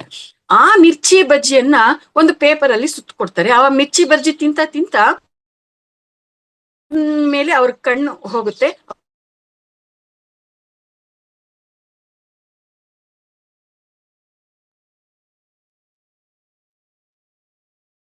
ಧ್ಯಾನ ಅಂತ ಹೇಳ್ತಾ ಇದಾರಲ್ಲ, ಕರ್ನೂಲಲ್ಲಿ ಒಂದು ಧ್ಯಾನ ಪಿರಮಿಡ್ ಇದೆ, ಕರ್ನೂಲು ಬುದ್ಧ ಪಿರಮಿಡ್ ಅಂತ ಇದೆ. ಅಲ್ಲಿಗೆ ಹೋದ್ರೆ ಧ್ಯಾನ ಕಲ್ತ್ಕೊಂಡ್ರೆ ಇಂಥದ್ದೆಲ್ಲ ಸಮಸ್ಯೆಗಳು ಪರಿಹಾರ ಆಗುತ್ತೆ ಅಂತ ಹೇಳ್ತಾ ಇದಾರೆ. ಅರೆ ಇದು ಹೇಗೆ ಅನ್ನುವಂತ ವಿಚಾರ ಅಲ್ಲಿ ಅವ್ರಿಗೆ ಕುತೂಹಲ ಮೂಡಿಸ್ತು. ಅಂದ್ರೆ ಏನು, ಅಲ್ವಾಲ್ ಮುರಳಿ ಅವರು ಆ ಒಂದು ಜಸ್ಟ್ ಪಾಂಪ್ಲೆಟ್ ಅನ್ನ ಓದ್ತಾ ಇದ್ದಾಗ್ಲೇನೆ ಆ ಒಂದು ಓದೋದ್ರಲ್ಲೇನೆ ಶ್ರವಣ. ಹಿಂದಿನ ಕಾಲದಲ್ಲಿ ಬರೀ ಶ್ರವಣ ಇರ್ತಾ ಇತ್ತು, ಪ್ರವಚನಗಳನ್ನ ಮಾಡ್ತಾ ಇದ್ರೆ ಕೇಳಿಸ್ಕೊಳ್ಳೋದು ಇರ್ತಾ ಇತ್ತು. ಯಾರೋ ಪುಸ್ತಕವನ್ನ ಓದ್ತಾ ಇದ್ರೆ ಅದನ್ನ ಬೇರೆಯವರು ಇವಾಗ ಓದೋದ್ರಲ್ಲೇನೆ ಶ್ರವಣ ಅನ್ನುವಂಥದ್ದು ಕೂಡ ಇಲ್ಲಿ ನಮ್ಗೆ ಇದೆ. ಆ ಒಂದು ಓದೋದ್ರಲ್ಲೇ ಶ್ರವಣ ಆಗೋಯ್ತು, ಅದ್ರ ಜೊತೆಗೆ ಹೋಯ್ತು. ಹೌದಾ, ಹಾಗಾದ್ರೆ ನೋಡೋಣ ಅನ್ನುವಂತ ರೀತಿಯಲ್ಲಿ ವಾಪಸ್ ಹೋಗ್ಲಿಲ್ಲ. ಸೀದಾ ಕರ್ನೂಲ್ಗೆ ಅದೇ ಟೂ ವೀಲರ್ ಅಲ್ಲಿ ಸೀದಾ ಕರ್ನೂಲ್ನಲ್ಲಿ ಇರ್ತಕ್ಕಂಥ ಬುದ್ಧ ಪಿರಮಿಡ್ ಧ್ಯಾನ ಕೇಂದ್ರಕ್ಕೆ ಹೋಗಿ ಅಲ್ಲಿ ಧ್ಯಾನ ಮಾಡ್ಕೊಂಡು ಮತ್ತೆ ವಾಪಸ್ ಬರ್ಲಿಲ್ಲ. 1 ವಾರದ ಕಾಲ ಅಲ್ಲೇ ಬಿಡ್ತಾರೆ. ಅಲ್ಲೇ ಇದ್ದು ಆ ಒಂದು ಧ್ಯಾನವನ್ನ ಮಾಡ್ತಾ ಸತ್ಯವನ್ನ ಸಾಕ್ಷಾತ್ಕಾರ ಮಾಡ್ಕೊಳ್ತಾರೆ. ಆಮೇಲಿಂದ ಅಲ್ಲಿ ಪತ್ರಿಜಿಯವ್ರು ಬರ್ತಾರೆ. ಪತ್ರಿಜಿಯವ್ರು ಬಂದ್ಮೇಲೆ ಅವ್ರ ಹತ್ರ ಮಾತಾಡ್ತಾರೆ. ಮಾತಾಡ್ಕೊಂಡಿದ್ದಾದ್ಮೇಲೆ ಮತ್ತೆ ಅವರು ಹೈದರಾಬಾದ್ಗೆ ದಿಲ್ಸುಖ್ ನಗರ್ಗೆ ವಾಪಸ್ ಬರ್ತಾರೆ. ಅಲ್ಲಿಗೆ ಬಂದು ಅವ್ರು ಏನು ಸಾಕ್ಷಾತ್ಕಾರವನ್ನ ಮಾಡ್ಕೊಂಡ್ರು ಅದನ್ನೆಲ್ಲಾರ್ಗು ಹಂಚ್ತಾ ಲೋಕ ಕಲ್ಯಾಣವನ್ನ ಮಾಡೋ ಹಾಗೆ ದೊಡ್ಡ ಮಾಸ್ಟರ್ ಆಗಿ ಅವರು ತಯಾರಾಗಿರ್ತಕ್ಕಂಥದ್ದು. ಎಷ್ಟೋ ಜನರಿಗೆ ಮಾದರಿಯಾಗಿ ಪ್ರೇರಣೆಯಾಗಿ ಅವರು ತಯಾರಾಗಿರ್ತಕ್ಕಂಥದ್ದು. ಇದನ್ನ ನಮ್ಗೆ ಪತ್ರಿಜಿ ಅವರು ಉದಾಹರಣೆಯಾಗಿ ಕೊಟ್ಟಿರ್ತಕ್ಕಂಥದ್ದು. ನೋಡಿ ಮಾಸ್ಟರ್ಸ್, ಎಷ್ಟು ಅದ್ಭುತವಾಗಿ ನಡೀತಾ ಇದೆ PSSM ನ ಈ ಒಂದು ಮಾರ್ಗದಲ್ಲಿ. ಮತ್ತೆ ಹೈದರಾಬಾದ್ ನಲ್ಲಿ ಇರ್ತಕ್ಕಂಥ ಮತ್ತೊಬ್ಬ ಮೇಡಮ್ ವಿಚಾರವನ್ನ ನಮ್ಗೆ ಉದಾಹರಣೆಯಾಗಿ ಕೊಟ್ಟಿದ್ದಾರೆ. ಆಕೆಗೆ 2 ಗಂಡು ಮಕ್ಳು ಇರ್ತಾರೆ. ಒಬ್ಬನಿಗೆ 17 ವರ್ಷ ವಯಸ್ಸು, ಇನ್ನೊಬ್ಬನಿಗೆ 15 ವರ್ಷ ವಯಸ್ಸು. 17 ವರ್ಷದ ಹುಡುಗ ಯಾವುದೋ ಒಂದು ಪರೀಕ್ಷೆಯಲ್ಲಿ ಫೇಲ್ ಆಗ್ಬಿಟ್ಟೆ ನಾನು ಅನ್ನುವಂತ ಒಂದು ಆಲೋಚನೆಯಿಂದ, ದುಃಖದಿಂದ, ಖಿನ್ನತೆಗೆ ಒಳಗಾಗಿ ಆತ 3 ಅಂತಸ್ತಿನ ಮಹಡಿಯಿಂದ ಬಿದ್ದು ಸತ್ತೋಗ್ಬಿಡ್ತಾನೆ. ಆ ಮಗನನ್ನ ತುಂಬಾ ಪ್ರೀತಿಯಿಂದ ತುಂಬಾ ಅಕ್ಕರೆಯಿಂದ ಬೆಳೆಸಿರ್ತಕ್ಕಂಥ ಆ ತಾಯಿಗೆ ತನ್ನ ಮಗ ಪ್ರಾಣವನ್ನ ಕಳ್ಕೊಂಡಿರ್ತಕ್ಕಂಥ ಆಘಾತವನ್ನ ತಡ್ಕೊಳಕ್ಕಾಗದೆ ತುಂಬಾ ಖಿನ್ನತೆಗೆ ಒಳಗಾಗ್ತಾಳೆ, ತುಂಬಾ ದುಃಖ ತಪ್ತಳಾಗ್ತಾಳೆ.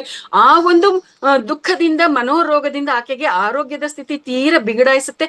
ತುಂಬಾ ಇಲ್ದೇ ಇರ್ತಕ್ಕಂಥ ಸಮಸ್ಯೆಗಳೆಲ್ಲ ಕೂಡ ಬರುತ್ತೆ.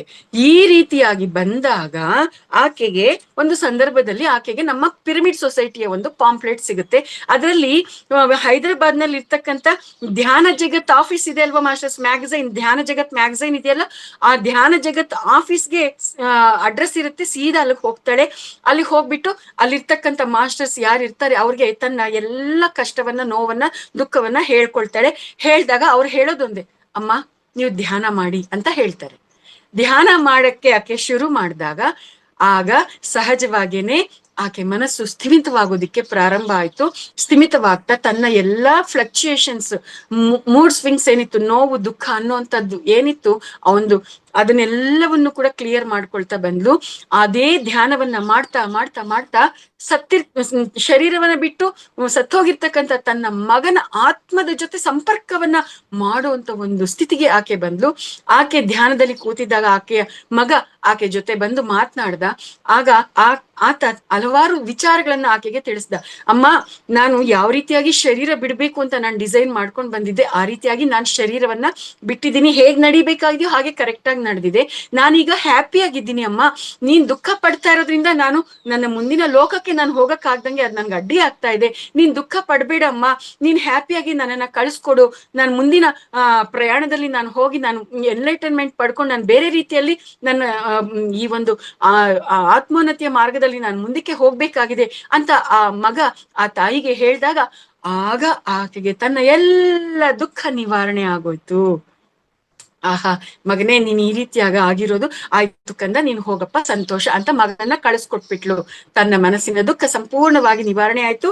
ಇದೇ ಅನುಭವ ಜ್ಞಾನವನ್ನ ಆಕೆ ಎಲ್ಲಾರ್ಗೂ ಹೇಳ್ತಾ ಲೋಕ ಕಲ್ಯಾಣವನ್ನ ಮಾಡ್ತಾ ಆಕೆ ಕೆಲಸ ಮಾಡ್ತಾ ಇರ್ತಕ್ಕಂಥದ್ದು. ಈ ರೀತಿಯಾಗಿ ಲೋಕ ಕಲ್ಯಾಣ ಅನ್ನುವಂಥದ್ದು ಅನುಭವ ಜ್ಞಾನದಿಂದ ಅನೇಕ ಜನ ಮಾಸ್ಟರ್ಸ್ ಹಂಚ್ತಾ ಇರ್ತಕ್ಕಂಥದ್ದು, ತಯಾರಾಗಿರ್ತಕ್ಕಂಥದ್ದು. ಜೀವನವನ್ನ ನಮ್ಮ ದೃಷ್ಟಿಕೋನದಿಂದ ಮಾತ್ರ ನೋಡ್ತಾ ಇದ್ರೆ ಅಷ್ಟೇ ಇರುತ್ತೆ.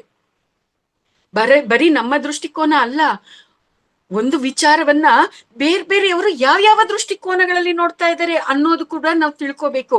ಆ ದೃಷ್ಟಿಕೋನಗಳನ್ನ ತಿಳ್ಕೊಂಡಾಗ ಎಷ್ಟು ಅದ್ಭುತವಾಗಿ ನಾವು ಎನ್ಲೈಟನ್ ಆಗ್ತಾ ಇರ್ತೀವಿ. ನಾವು ಆ ಪಾಠಗಳನ್ನ ಕಲಿದಂಗೆನೆ ನಮ್ಗೆ ಆತ್ಮ ಮೂಲದಿಂದ ಎಸ್ ಅಂತ ನಮ್ಗೆ ಅದು ರಿಯಲೈಸ್ ಆಗ್ತಾ ಇರುತ್ತೆ.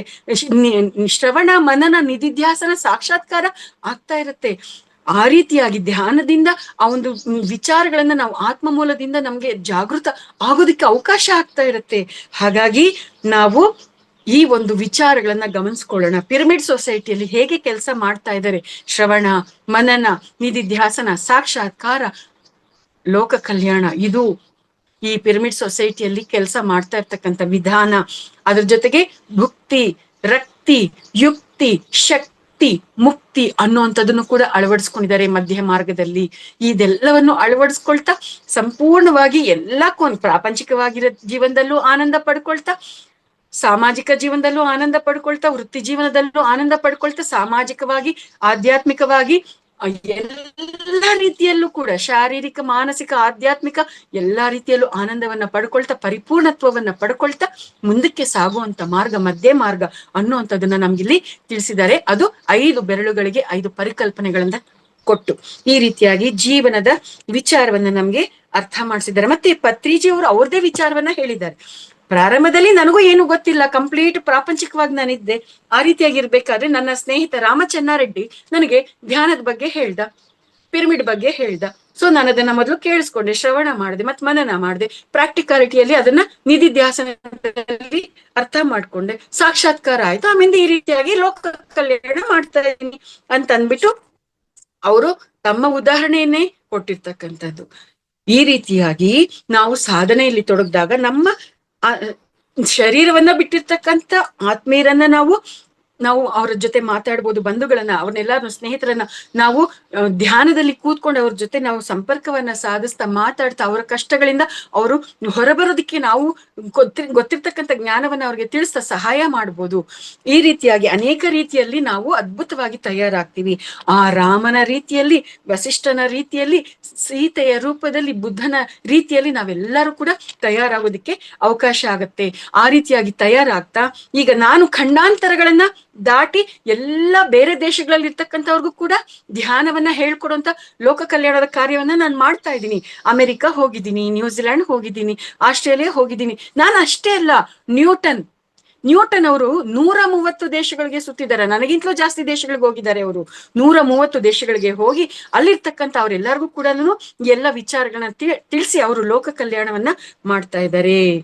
ಅಂದ್ರೆ ಇದೆಲ್ಲ ಕೂಡ ಹೇಗೆ ಪ್ರಾರಂಭ ಆಯ್ತು? ಶ್ರವಣದಿಂದ ಪ್ರಾರಂಭ ಆಯ್ತು. ಶ್ರವಣ ಅನ್ನುವಂಥದ್ದು ಅಂದ್ರೆ ಅನುಭವಗಳನ್ನ ಕೇಳಿಸ್ಕೊಳ್ಳುವಂತಹದ್ದು ಅನ್ನೋದಲ್ಲಿ ಪ್ರಾರಂಭ ಆದಾಗ ಇಷ್ಟೆಲ್ಲ ರೀತಿಯಲ್ಲಿ ತಯಾರಾಗಿ ಇಷ್ಟೆಲ್ಲ ಪ್ರಯಾಣವನ್ನ ಅವರು ಮಾಡ್ಕೊಳ್ತಾ ಹೋಗ್ತಾ ಇರ್ತಕ್ಕಂಥದ್ದು ನಡೆದಿರೋದು. ಸೊ ಅದ್ರ ಜೊತೆಗೆ ಶಂಕರಾಚಾರ್ಯರು ಏನ್ ಹೇಳಿದ್ದಾರೆ? ತ್ರಿಜಗತಿ ಸಜ್ಜನ ಸಂಗತಿ ರೇಖಾ ಭವತಿ ಭವಾರ್ಣವ ತರಣೇ ನೌಕ ಅನ್ನುವಂಥದ್ದು ಏನ್ ಹೇಳಿದ್ದಾರೆ ಅದನ್ನು ಕೂಡ ಉದಾಹರಣೆಯಾಗಿ ಕೊಟ್ಟಿದ್ದಾರೆ. ಅಂದ್ರೆ ಏನು? ಸಜ್ಜನ ಸಾಂಗತ್ಯ ಅನ್ನುವಂಥದ್ದೊಂದೇ ಈ ಒಂದು ದುಃಖ ಸಾಗರದಿಂದ ನಮ್ಮನ್ನ ಮುಕ್ತಗೊಳಿಸೋದಿಕ್ಕಿರ್ತಕ್ಕಂಥ ನೌಕೆ ಅನ್ನೋದನ್ನ ಶಂಕರಾಚಾರ್ಯರು ಏನ್ ಹೇಳಿದ್ದಾರೆ ಅದನ್ನ ನಮ್ಗೆ ಪತ್ರಿಜಿಯವರು ಅದನ್ನು ಕೂಡ ನೆನಪು ಮಾಡಿದ್ದಾರೆ.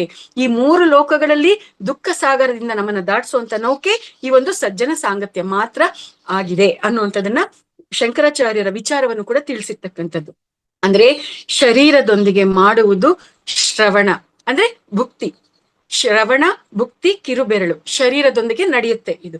ಮತ್ತೆ ಮನಸ್ಸಿನೊಂದಿಗೆ ಮಾಡುವಂಥದ್ದು ಮನನ ಅಂದ್ರೆ ಮನನ, ರಕ್ತಿ. ಇದೆರಡು ಕೂಡ ಮನಸ್ಸಿನಿಂದ ಮಾಡುವಂಥದ್ದು. ಅಂದ್ರೆ ಶರೀರದೊಂದಿಗೆ ಶ್ರವಣ, ಮನಸ್ಸಿನಿಂದ ಮನನ, ಬುದ್ಧಿಯಿಂದ ಮಾಡೋದು ನಿಧಿಧ್ಯಾಸನ. ಬುದ್ಧಿಯಿಂದ ಮಾಡೋದು ನಿಧಿಧ್ಯಾಸನ, ಅದು ಯುಕ್ತಿ. ನೆಕ್ಸ್ಟ್ ಆತ್ಮದಿಂದ ಮಾಡುವುದು ಸಾಕ್ಷಾತ್ಕಾರ, ಆತ್ಮದಿಂದ ಪಡ್ಕೊಳ್ಳುವಂಥದ್ದು ಸಾಕ್ಷಾತ್ಕಾರ. ನೆಕ್ಸ್ಟ್ ಸರ್ವಾತ್ಮದಿಂದ ಮಾಡುವಂಥದ್ದು ಲೋಕ ಕಲ್ಯಾಣ. ಶರೀರದೊಂದಿಗೆ ಶ್ರವಣ, ಮನಸ್ಸಿನಿಂದ ಮನನ, ಬುದ್ಧಿಯಿಂದ ನಿಧಿಧ್ಯಾಸನ, ಆತ್ಮದಿಂದ ಸಾಕ್ಷಾತ್ಕಾರ, ಸರ್ವಾತ್ಮದಿಂದ ಲೋಕ ಕಲ್ಯಾಣ. ನೋಡ್ರಿ ಇಷ್ಟು ಅದ್ಭುತವಾಗಿ ಏನು ಭಕ್ತಿ, ರಕ್ತಿ, ಯುಕ್ತಿ, ಶಕ್ತಿ, ಮುಕ್ತಿ, ಶ್ರವಣ, ಮನನ, ನಿಧಿಧ್ಯಾಸನ, ಸಾಕ್ಷಾತ್ಕಾರ, ಲೋಕ ಕಲ್ಯಾಣ, ಇವೆಲ್ಲವೂ ಕೂಡ ಪಂಚತತ್ವಗಳು. ಜಲತತ್ವ, ಭೂತತ್ವ, ಅಗ್ನಿತತ್ವ, ಆಕಾಶ ತತ್ವ, ಈ ರೀತಿಯಾಗಿ 5 ತತ್ವಗಳು ಏನೆಲ್ಲ ಇದೆ ಇದೆಲ್ಲದಕ್ಕೂ ಕೂಡ ಲಿಂಕ್ ಅಪ್ ಆಗಿರ್ತಕ್ಕಂಥದ್ದು. ಈ ರೀತಿಯಾಗಿ ಇವೆಲ್ಲ ವಿಚಾರಗಳನ್ನ ತಿಳಿಸ್ತಾ ನಮ್ಗೆ ಎಲ್ಲವನ್ನು ಅರ್ಥ ಮಾಡಿಸ್ತಾ ಇರ್ತಕ್ಕಂಥದ್ದು. ಮಧ್ಯದ ಬೆರಳು ಯುಕ್ತಿ, ನಿನ್ನೆ ದಿನ ತಿಳ್ಕೊಂಡಂತ ಪರಿಕಲ್ಪನೆಯಲ್ಲಿ. ಈಗ ಮಧ್ಯದ ಬೆರಳು ನಿಧಿಧ್ಯಾಸನ, ಅಂದ್ರೆ ಹೆಚ್ಚು ಹೆಚ್ಚು ಅಭ್ಯಾಸ. ಅಭ್ಯಾಸ ಇಲ್ಲದೆ ಏನು ಪಡ್ಕೊಳಕ್ ಸಾಧ್ಯ ಇಲ್ಲ. ಮಧ್ಯದ ಬೆರಳು ಯುಕ್ತಿ, ಮಧ್ಯದ ಬೆರಳು ಅಭ್ಯಾಸ, ನಿಧಿಧ್ಯಾಸನ. ಹೆಚ್ಚು ಹೆಚ್ಚು ಯುಕ್ತಿಯಿಂದ, ಬುದ್ಧಿವಂತಿಕೆಯಿಂದ ನಡ್ಕೋಬೇಕು. ಹೆಚ್ಚು ಹೆಚ್ಚು ಅಭ್ಯಾಸವನ್ನ ಮಾಡ್ಬೇಕು. ಅಭ್ಯಾಸ ಅಭ್ಯಾಸ ಅಭ್ಯಾಸ ಅಭ್ಯಾಸ, ಅಭ್ಯಾಸದಿಂದಾನೇ ಸಾಕ್ಷಾತ್ಕಾರ, ಅಭ್ಯಾಸದಿಂದಾನೇ ಮುಕ್ತಿ. ಎಲ್ಲವೂ ಕೂಡ ಇದು ಅಭ್ಯಾಸದಿಂದಾನೇ ಲೋಕ ಕಲ್ಯಾಣ. ಇದನ್ನ ನಮ್ಗೆ ಅರ್ಥ ಮಾಡಿಸಿರ್ತಕ್ಕಂಥದ್ದು. ಮತ್ ಪತ್ರಿಜಿ ಅವ್ರಿಗೆ ಅನೇಕರು ಪ್ರಶ್ನೆ ಕೇಳ್ತಾ ಇರ್ತಾರಂತೆ, ನೀವ್ ಇಷ್ಟೊಂದು ಎಲ್ಲ ಬ್ರಹ್ಮಜ್ಞಾನವನ್ನ ಪಡ್ಕೊಂಡಿದ್ದೀರಿ, ಬ್ರಹ್ಮರ್ಷಿ ಆಗಿದ್ದೀರಿ, ಈಗ್ಲೂ ಕೂಡ ನೀವೆಲ್ಲಾರ ಅನುಭವಗಳನ್ನ ಕೈ ಕಟ್ಕೊಂಡು ಶ್ರದ್ಧೆಯಿಂದ ಕೇಳ್ತೀರಲ್ವಾ, ಯಾಕೆ ನೀವ್ ಕೇಳಿಸ್ಕೊಳ್ಳುವಂತ ಅವಶ್ಯಕತೆ ಏನಿದೆ ಅಂತಂದ್ರೆ, ಪತ್ರಿಜಿ ಅವ್ರಿಗೆ ಏನ್ ಉತ್ತರ ಹೇಳಿರೋದು ಗೊತ್ತಾ? ಅಯ್ಯ, ನಾನು ಎಷ್ಟು ತಿಳ್ಕೊಂಡ್ರು ಇನ್ನೂ ತಿಳ್ಕೊಬೇಕಾಗಿರೋದು ತುಂಬಾ ಇದೆ, ಎಷ್ಟು ಕಲ್ತ್ಕೊಂಡ್ರು ಇನ್ನೂ ಕಲ್ತ್ಕೋಬೇಕಾಗಿರೋದು ತುಂಬಾ ಇದೆ. ಹಾಗಾಗಿ ಬೇರೆಯವರು ಹೇಳೋಂತ ಅನುಭವ ಜ್ಞಾನವನ್ನ ಕೇಳೋದ್ರಿಂದ ನಾನು ಎಷ್ಟೋ ಜ್ಞಾನವನ್ನ ಪಡ್ಕೊಳ್ತಾ ಇದ್ದೀನಿ, ಎಷ್ಟೋ ಮನನ ನಿಧಿಧ್ಯಾಸನ ಆಗ್ತಾ ಸಾಕ್ಷಾತ್ಕಾರ ಪಡ್ಕೊಳ್ತಾ ಅದರಿಂದ ಲೋಕ ಕಲ್ಯಾಣ ಮಾಡೋದಕ್ಕೆ ನನಗೆ ಅನುಕೂಲ ಆಗ್ತಾ ಇದೆ, ಅವಕಾಶ ಆಗ್ತಾ ಇದೆ. ಹಾಗಾಗಿ ನಾನು ಎಲ್ಲಾರ ಅನುಭವಗಳನ್ನ ಈ ಸ್ಥಿತಿಯಲ್ಲೂ ಕೂಡ ಕೇಳಿಸ್ಕೊಳ್ಳುವಂಥದ್ದು ನಡೀತಾ ಇದೆ ಅಂತ. ಎಷ್ಟು ತಿಳ್ಕೊಂಡ್ರು ತಿಳ್ಕೊಳ್ಳೋದಿದೆ, ಎಷ್ಟು ಕಲ್ತ್ಕೊಂಡ್ರು ಕಲ್ತ್ಕೊಳ್ಳೋದಿದೆ, ನಾನೇನೋ ಎಲ್ಲ ಮುಗ್ದೋಗಿದೆ ನಂದು ಅಂತ ಮೀಸೆ ತಿರುವುದಲ್ಲ, ಕಾಲರ್ ಎಗರಾಕೋದಲ್ಲ, ನಾನೇನೋ ದೊಡ್ಡ ತೋಪು ಅಂತ ಬೀಗೋದಲ್ಲ, ಅಹಂ ಭಾವದಿಂದ ಮೆರೆಯೋದು ತರವಲ್ಲ ಅನ್ನುವಂಥದ್ದನ್ನ ನಮ್ಗಿಲ್ಲಿ ಅರ್ಥ ಮಾಡಿಸಿರ್ತಕ್ಕಂಥದ್ದು. ಅದಕ್ಕೋಸ್ಕರನೇ ಅವರು ಯಾವಾಗ್ಲೂ ಏನ್ ಹೇಳಿರ್ತಕ್ಕಂಥದ್ದು ಪತ್ರಿಜಿ ಅವರು, ನಾನು ನಿರಂತರ ಶ್ರವಣಿಯೇ ಆಗಿದ್ದೇನೆ, ನಾನು ನಿರಂತರ ಮನನಿಯೇ ಆಗಿದ್ದೇನೆ, ಅಭ್ಯಾಸಿಯೇ ಆಗಿದ್ದೇನೆ, ಸಾಕ್ಷಾತ್ಕಾರ ಪಡ್ಕೊಳ್ಳುವಂತವನೇ ಆಗಿದ್ದೇನೆ, ಲೋಕ ಕಲ್ಯಾಣ ಮಾಡೋನೇ ಆಗಿದ್ದೇನೆ ಅನ್ನುವಂಥದ್ದನ್ನ ಇಲ್ಲಿ ನಮ್ಗೆ ತಿಳಿಸಿರೋದು. ಶ್ರವಣ ಅನ್ನುವಂಥದ್ದು ಏನು, ಸಜ್ಜನ ಸಾಂಗತ್ಯ ಮತ್ತೆ ಸ್ವಾಧ್ಯಾಯ ಮಾಡೋದ್ರಿಂದಾನೇ ಶ್ರವಣ ಆಗೋಗತ್ತೆ ಅನ್ನುವಂಥದ್ದನ್ನ ಇಲ್ಲಿ ನಮ್ಗೆ ತಿಳಿಸಿರ್ತಕ್ಕಂಥದ್ದು. ಕೀಸ ಗೌತಮಿಯ ಉದಾಹರಣೆ ಮತ್ತೆ ಯಶೋಧರೆಯ ಉದಾಹರಣೆ, ಇದೆಲ್ಲದ್ರಿಂದ ನಮ್ಗೆ ಯಾವ ರೀತಿಯಾಗಿ ನಾವು ಸಾಧನೆ ಮಾಡಿದ್ರೆ ಸಾಕ್ಷಾತ್ಕಾರ ಮಾಡ್ಕೊಳ್ತೀವಿ ಅನ್ನುವಂಥದ್ದನ್ನ ನಮ್ಗೆ ತಿಳಿಸಿರ್ತಕ್ಕಂಥದ್ದು. ಅವರು ಆ ರೀತಿಯಾಗಿ ತಪಸ್ಸನ್ನ ಮಾಡಿ ಅವರು ಸತ್ಯವನ್ನ ಸಾಕ್ಷಾತ್ಕಾರ ಮಾಡ್ಕೊಂಡ್ರು. ಇಲ್ಲಿ ತಪಸ್ಸು ಅಂದ್ರೆ ಏನು, ದೀರ್ಘವಾದ ಧ್ಯಾನವನ್ನ ನಾವು ತಪಸ್ಸು ಅಂತ ಕರಿತೀವಿ ಅನ್ನುವಂಥದ್ದನ್ನು ಕೂಡ ತಿಳಿಸಿದ್ದಾರೆ. ಸೊ ನಾವೆಲ್ಲರೂ ದೀರ್ಘವಾದ ಧ್ಯಾನವನ್ನ ಯಾವ್ದಕ್ಕಾಗಿ ಮಾಡ್ತಾ ಇದೀವಿ, ಆತ್ಮ ಕಲ್ಯಾಣಕ್ಕಾಗಿ ಮಾಡ್ತಾ ಇದೀವಿ. ಆತ್ಮ ಕಲ್ಯಾಣವನ್ನ ಮಾಡೋದಕ್ಕೋಸ್ಕರ ಧ್ಯಾನವನ್ನ ಮಾಡ್ತಾ, ಸಾಧನೆಯನ್ನ ಮಾಡ್ತಾ ನಾವೆಲ್ಲರೂ ಕೂಡ ಮುಂದಕ್ಕೆ ಹೋಗ್ತಾ ಇದ್ವಿ. ಲಾಕ್ ಡೌನ್ ನಲ್ಲಿ ಇರ್ತಕ್ಕಂಥ ಈ ಸಮಯವನ್ನ ನಾವು ಮನೆಯಲ್ಲಿ ಈ ಸಮಯದಲ್ಲಿ ನಾವು ಮನೆಯಲ್ಲಿ ಇದ್ದುಕೊಂಡೇ ಲೋಕ ಕಲ್ಯಾಣ ಮಾಡ್ತಾ ಇದೀವಿ ಅನ್ನುವಂತ ಒಂದು ವಿಚಾರವನ್ನ ನಮ್ಗೆ ಪತ್ರಿಜಿ ಅವರು ತಿಳಿಸಿರ್ತಕ್ಕಂಥದ್ದು. ನೋಡಿ ಮಾಸ್ಟರ್ಸ್, ಎಷ್ಟು ಅದ್ಭುತವಾಗಿದೆ. ನಮ್ಮ ಹಸ್ತದ 5 ಬೆರಳುಗಳೇ ನಮ್ಮನ್ನ ಯೋಗಿಯನ್ನಾಗಿ ಮಾಡುತ್ತವೆ ಅನ್ನುವಂತ ಈ ಪರಿಕಲ್ಪನೆಯಲ್ಲಿ ಇಷ್ಟೆಲ್ಲ ವಿಚಾರಗಳನ್ನ ನಮ್ಗೆ ತಿಳಿಸಿರೋದು. ವಿಡಿಯೋ ರೂಪದಲ್ಲಿ ಇರ್ತಕ್ಕಂಥ ಆ ಒಂದು ಜ್ಞಾನವನ್ನ ಪುಸ್ತಕದ ರೂಪಕ್ಕೆ ಟೀಮ್ ಜಗದ್ಗುರು ಪತ್ರಿಜಿ ಅವರು ತಂದಿರ್ತಕ್ಕಂಥದ್ದು. ಅದನ್ನ ಕನ್ನಡ ಭಾಷೆಗೆ ಭಾವಾನುವಾದ ಮಾಡುವಂತ ಅವಕಾಶ ಮಾಡ್ತಾ, ಅಂದ್ರೆ ಭಾವಾನುವಾದ ಮಾಡುವಂತ ಕೆಲಸವನ್ನ ಮಾಡ್ತಾ ನಾನೆಷ್ಟೋ ಅದ್ಭುತವಾಗಿರ್ತಕ್ಕಂಥ ರೀತಿಯಲ್ಲಿ ನನ್ನನ್ನ ನಾನು ತಯಾರು ಮಾಡ್ಕೊಳ್ಳೋದಿಕ್ಕೆ ಸಾಧ್ಯ ಆಗಿದೆ. ನನ್ನ ಪಾರ್ಟ್ ಆಫ್ ಡ್ಯೂಟಿ ಕೆಲಸ ಮಾಡೋದಾಗಿದೆ, ಆ ಕೆಲಸವನ್ನ ನಾನು ಮಾಡ್ತಾ ಬಂದಿದ್ದೀನಿ. ಇನ್ನು ಈ ಪುಸ್ತಕ ಪ್ರಿಂಟ್ ಆಗ್ಬೇಕಾಗಿದೆ. ಅದು ಪ್ರಿಂಟ್ ಯಾವಾಗ ಆಗುತ್ತೆ, ಹೇಗಾಗತ್ತೆ, ಆಗುತ್ತೋ ಇಲ್ವೋ, ಇಟ್ ಡಸಂಟ್ ಮ್ಯಾಟರ್. ಆದ್ರೆ ಈ ಕೆಲಸವನ್ನ ಮಾಡೋದ್ರಿಂದ ನಾನು ತುಂಬಾ ಪಡ್ಕೊಂಡಿದ್ದೀನಿ. ಇದು ನನ್ನ ಜನ್ಮದ ಸಾರ್ಥಕ್ಯತೆ. ಸೊ ಇಷ್ಟೆಲ್ಲ ವಿಚಾರಗಳನ್ನ ನಿಮ್ ಜೊತೆ ಹಂಚ್ಕೊಳ್ಳೋದಿಕ್ಕೆ ನನಗೆ ಅವಕಾಶ ಆಗಿದೆ. ಈ ಅವಕಾಶವನ್ನ ಕೊಟ್ಟಂತ ಈ ಒಂದು ವೇದಿಕೆಗೆ, ಇದನ್ನ ಕೇಳಿಸ್ಕೊಂಡಂತ ಎಲ್ಲ ಪರಮಾತ್ಮ ಸ್ವರೂಪರಿಗೆ, ಮತ್ತೆ ನನ್ನ ಪ್ರೀತಿಯ ಅಣ್ಣ ಆಗಿರ್ತಕ್ಕಂಥ ನನ್ನ ಅಣ್ಣನ್ಗೆ ನಾನು ಆತ್ಮಪೂರ್ವಕವಾಗಿರ್ತಕ್ಕಂಥ ಧನ್ಯವಾದಗಳನ್ನ, ಕೃತಜ್ಞತೆಗಳನ್ನ ಅರ್ಪಿಸ್ತಾ ಇದ್ದೀನಿ masters. Thank you very much.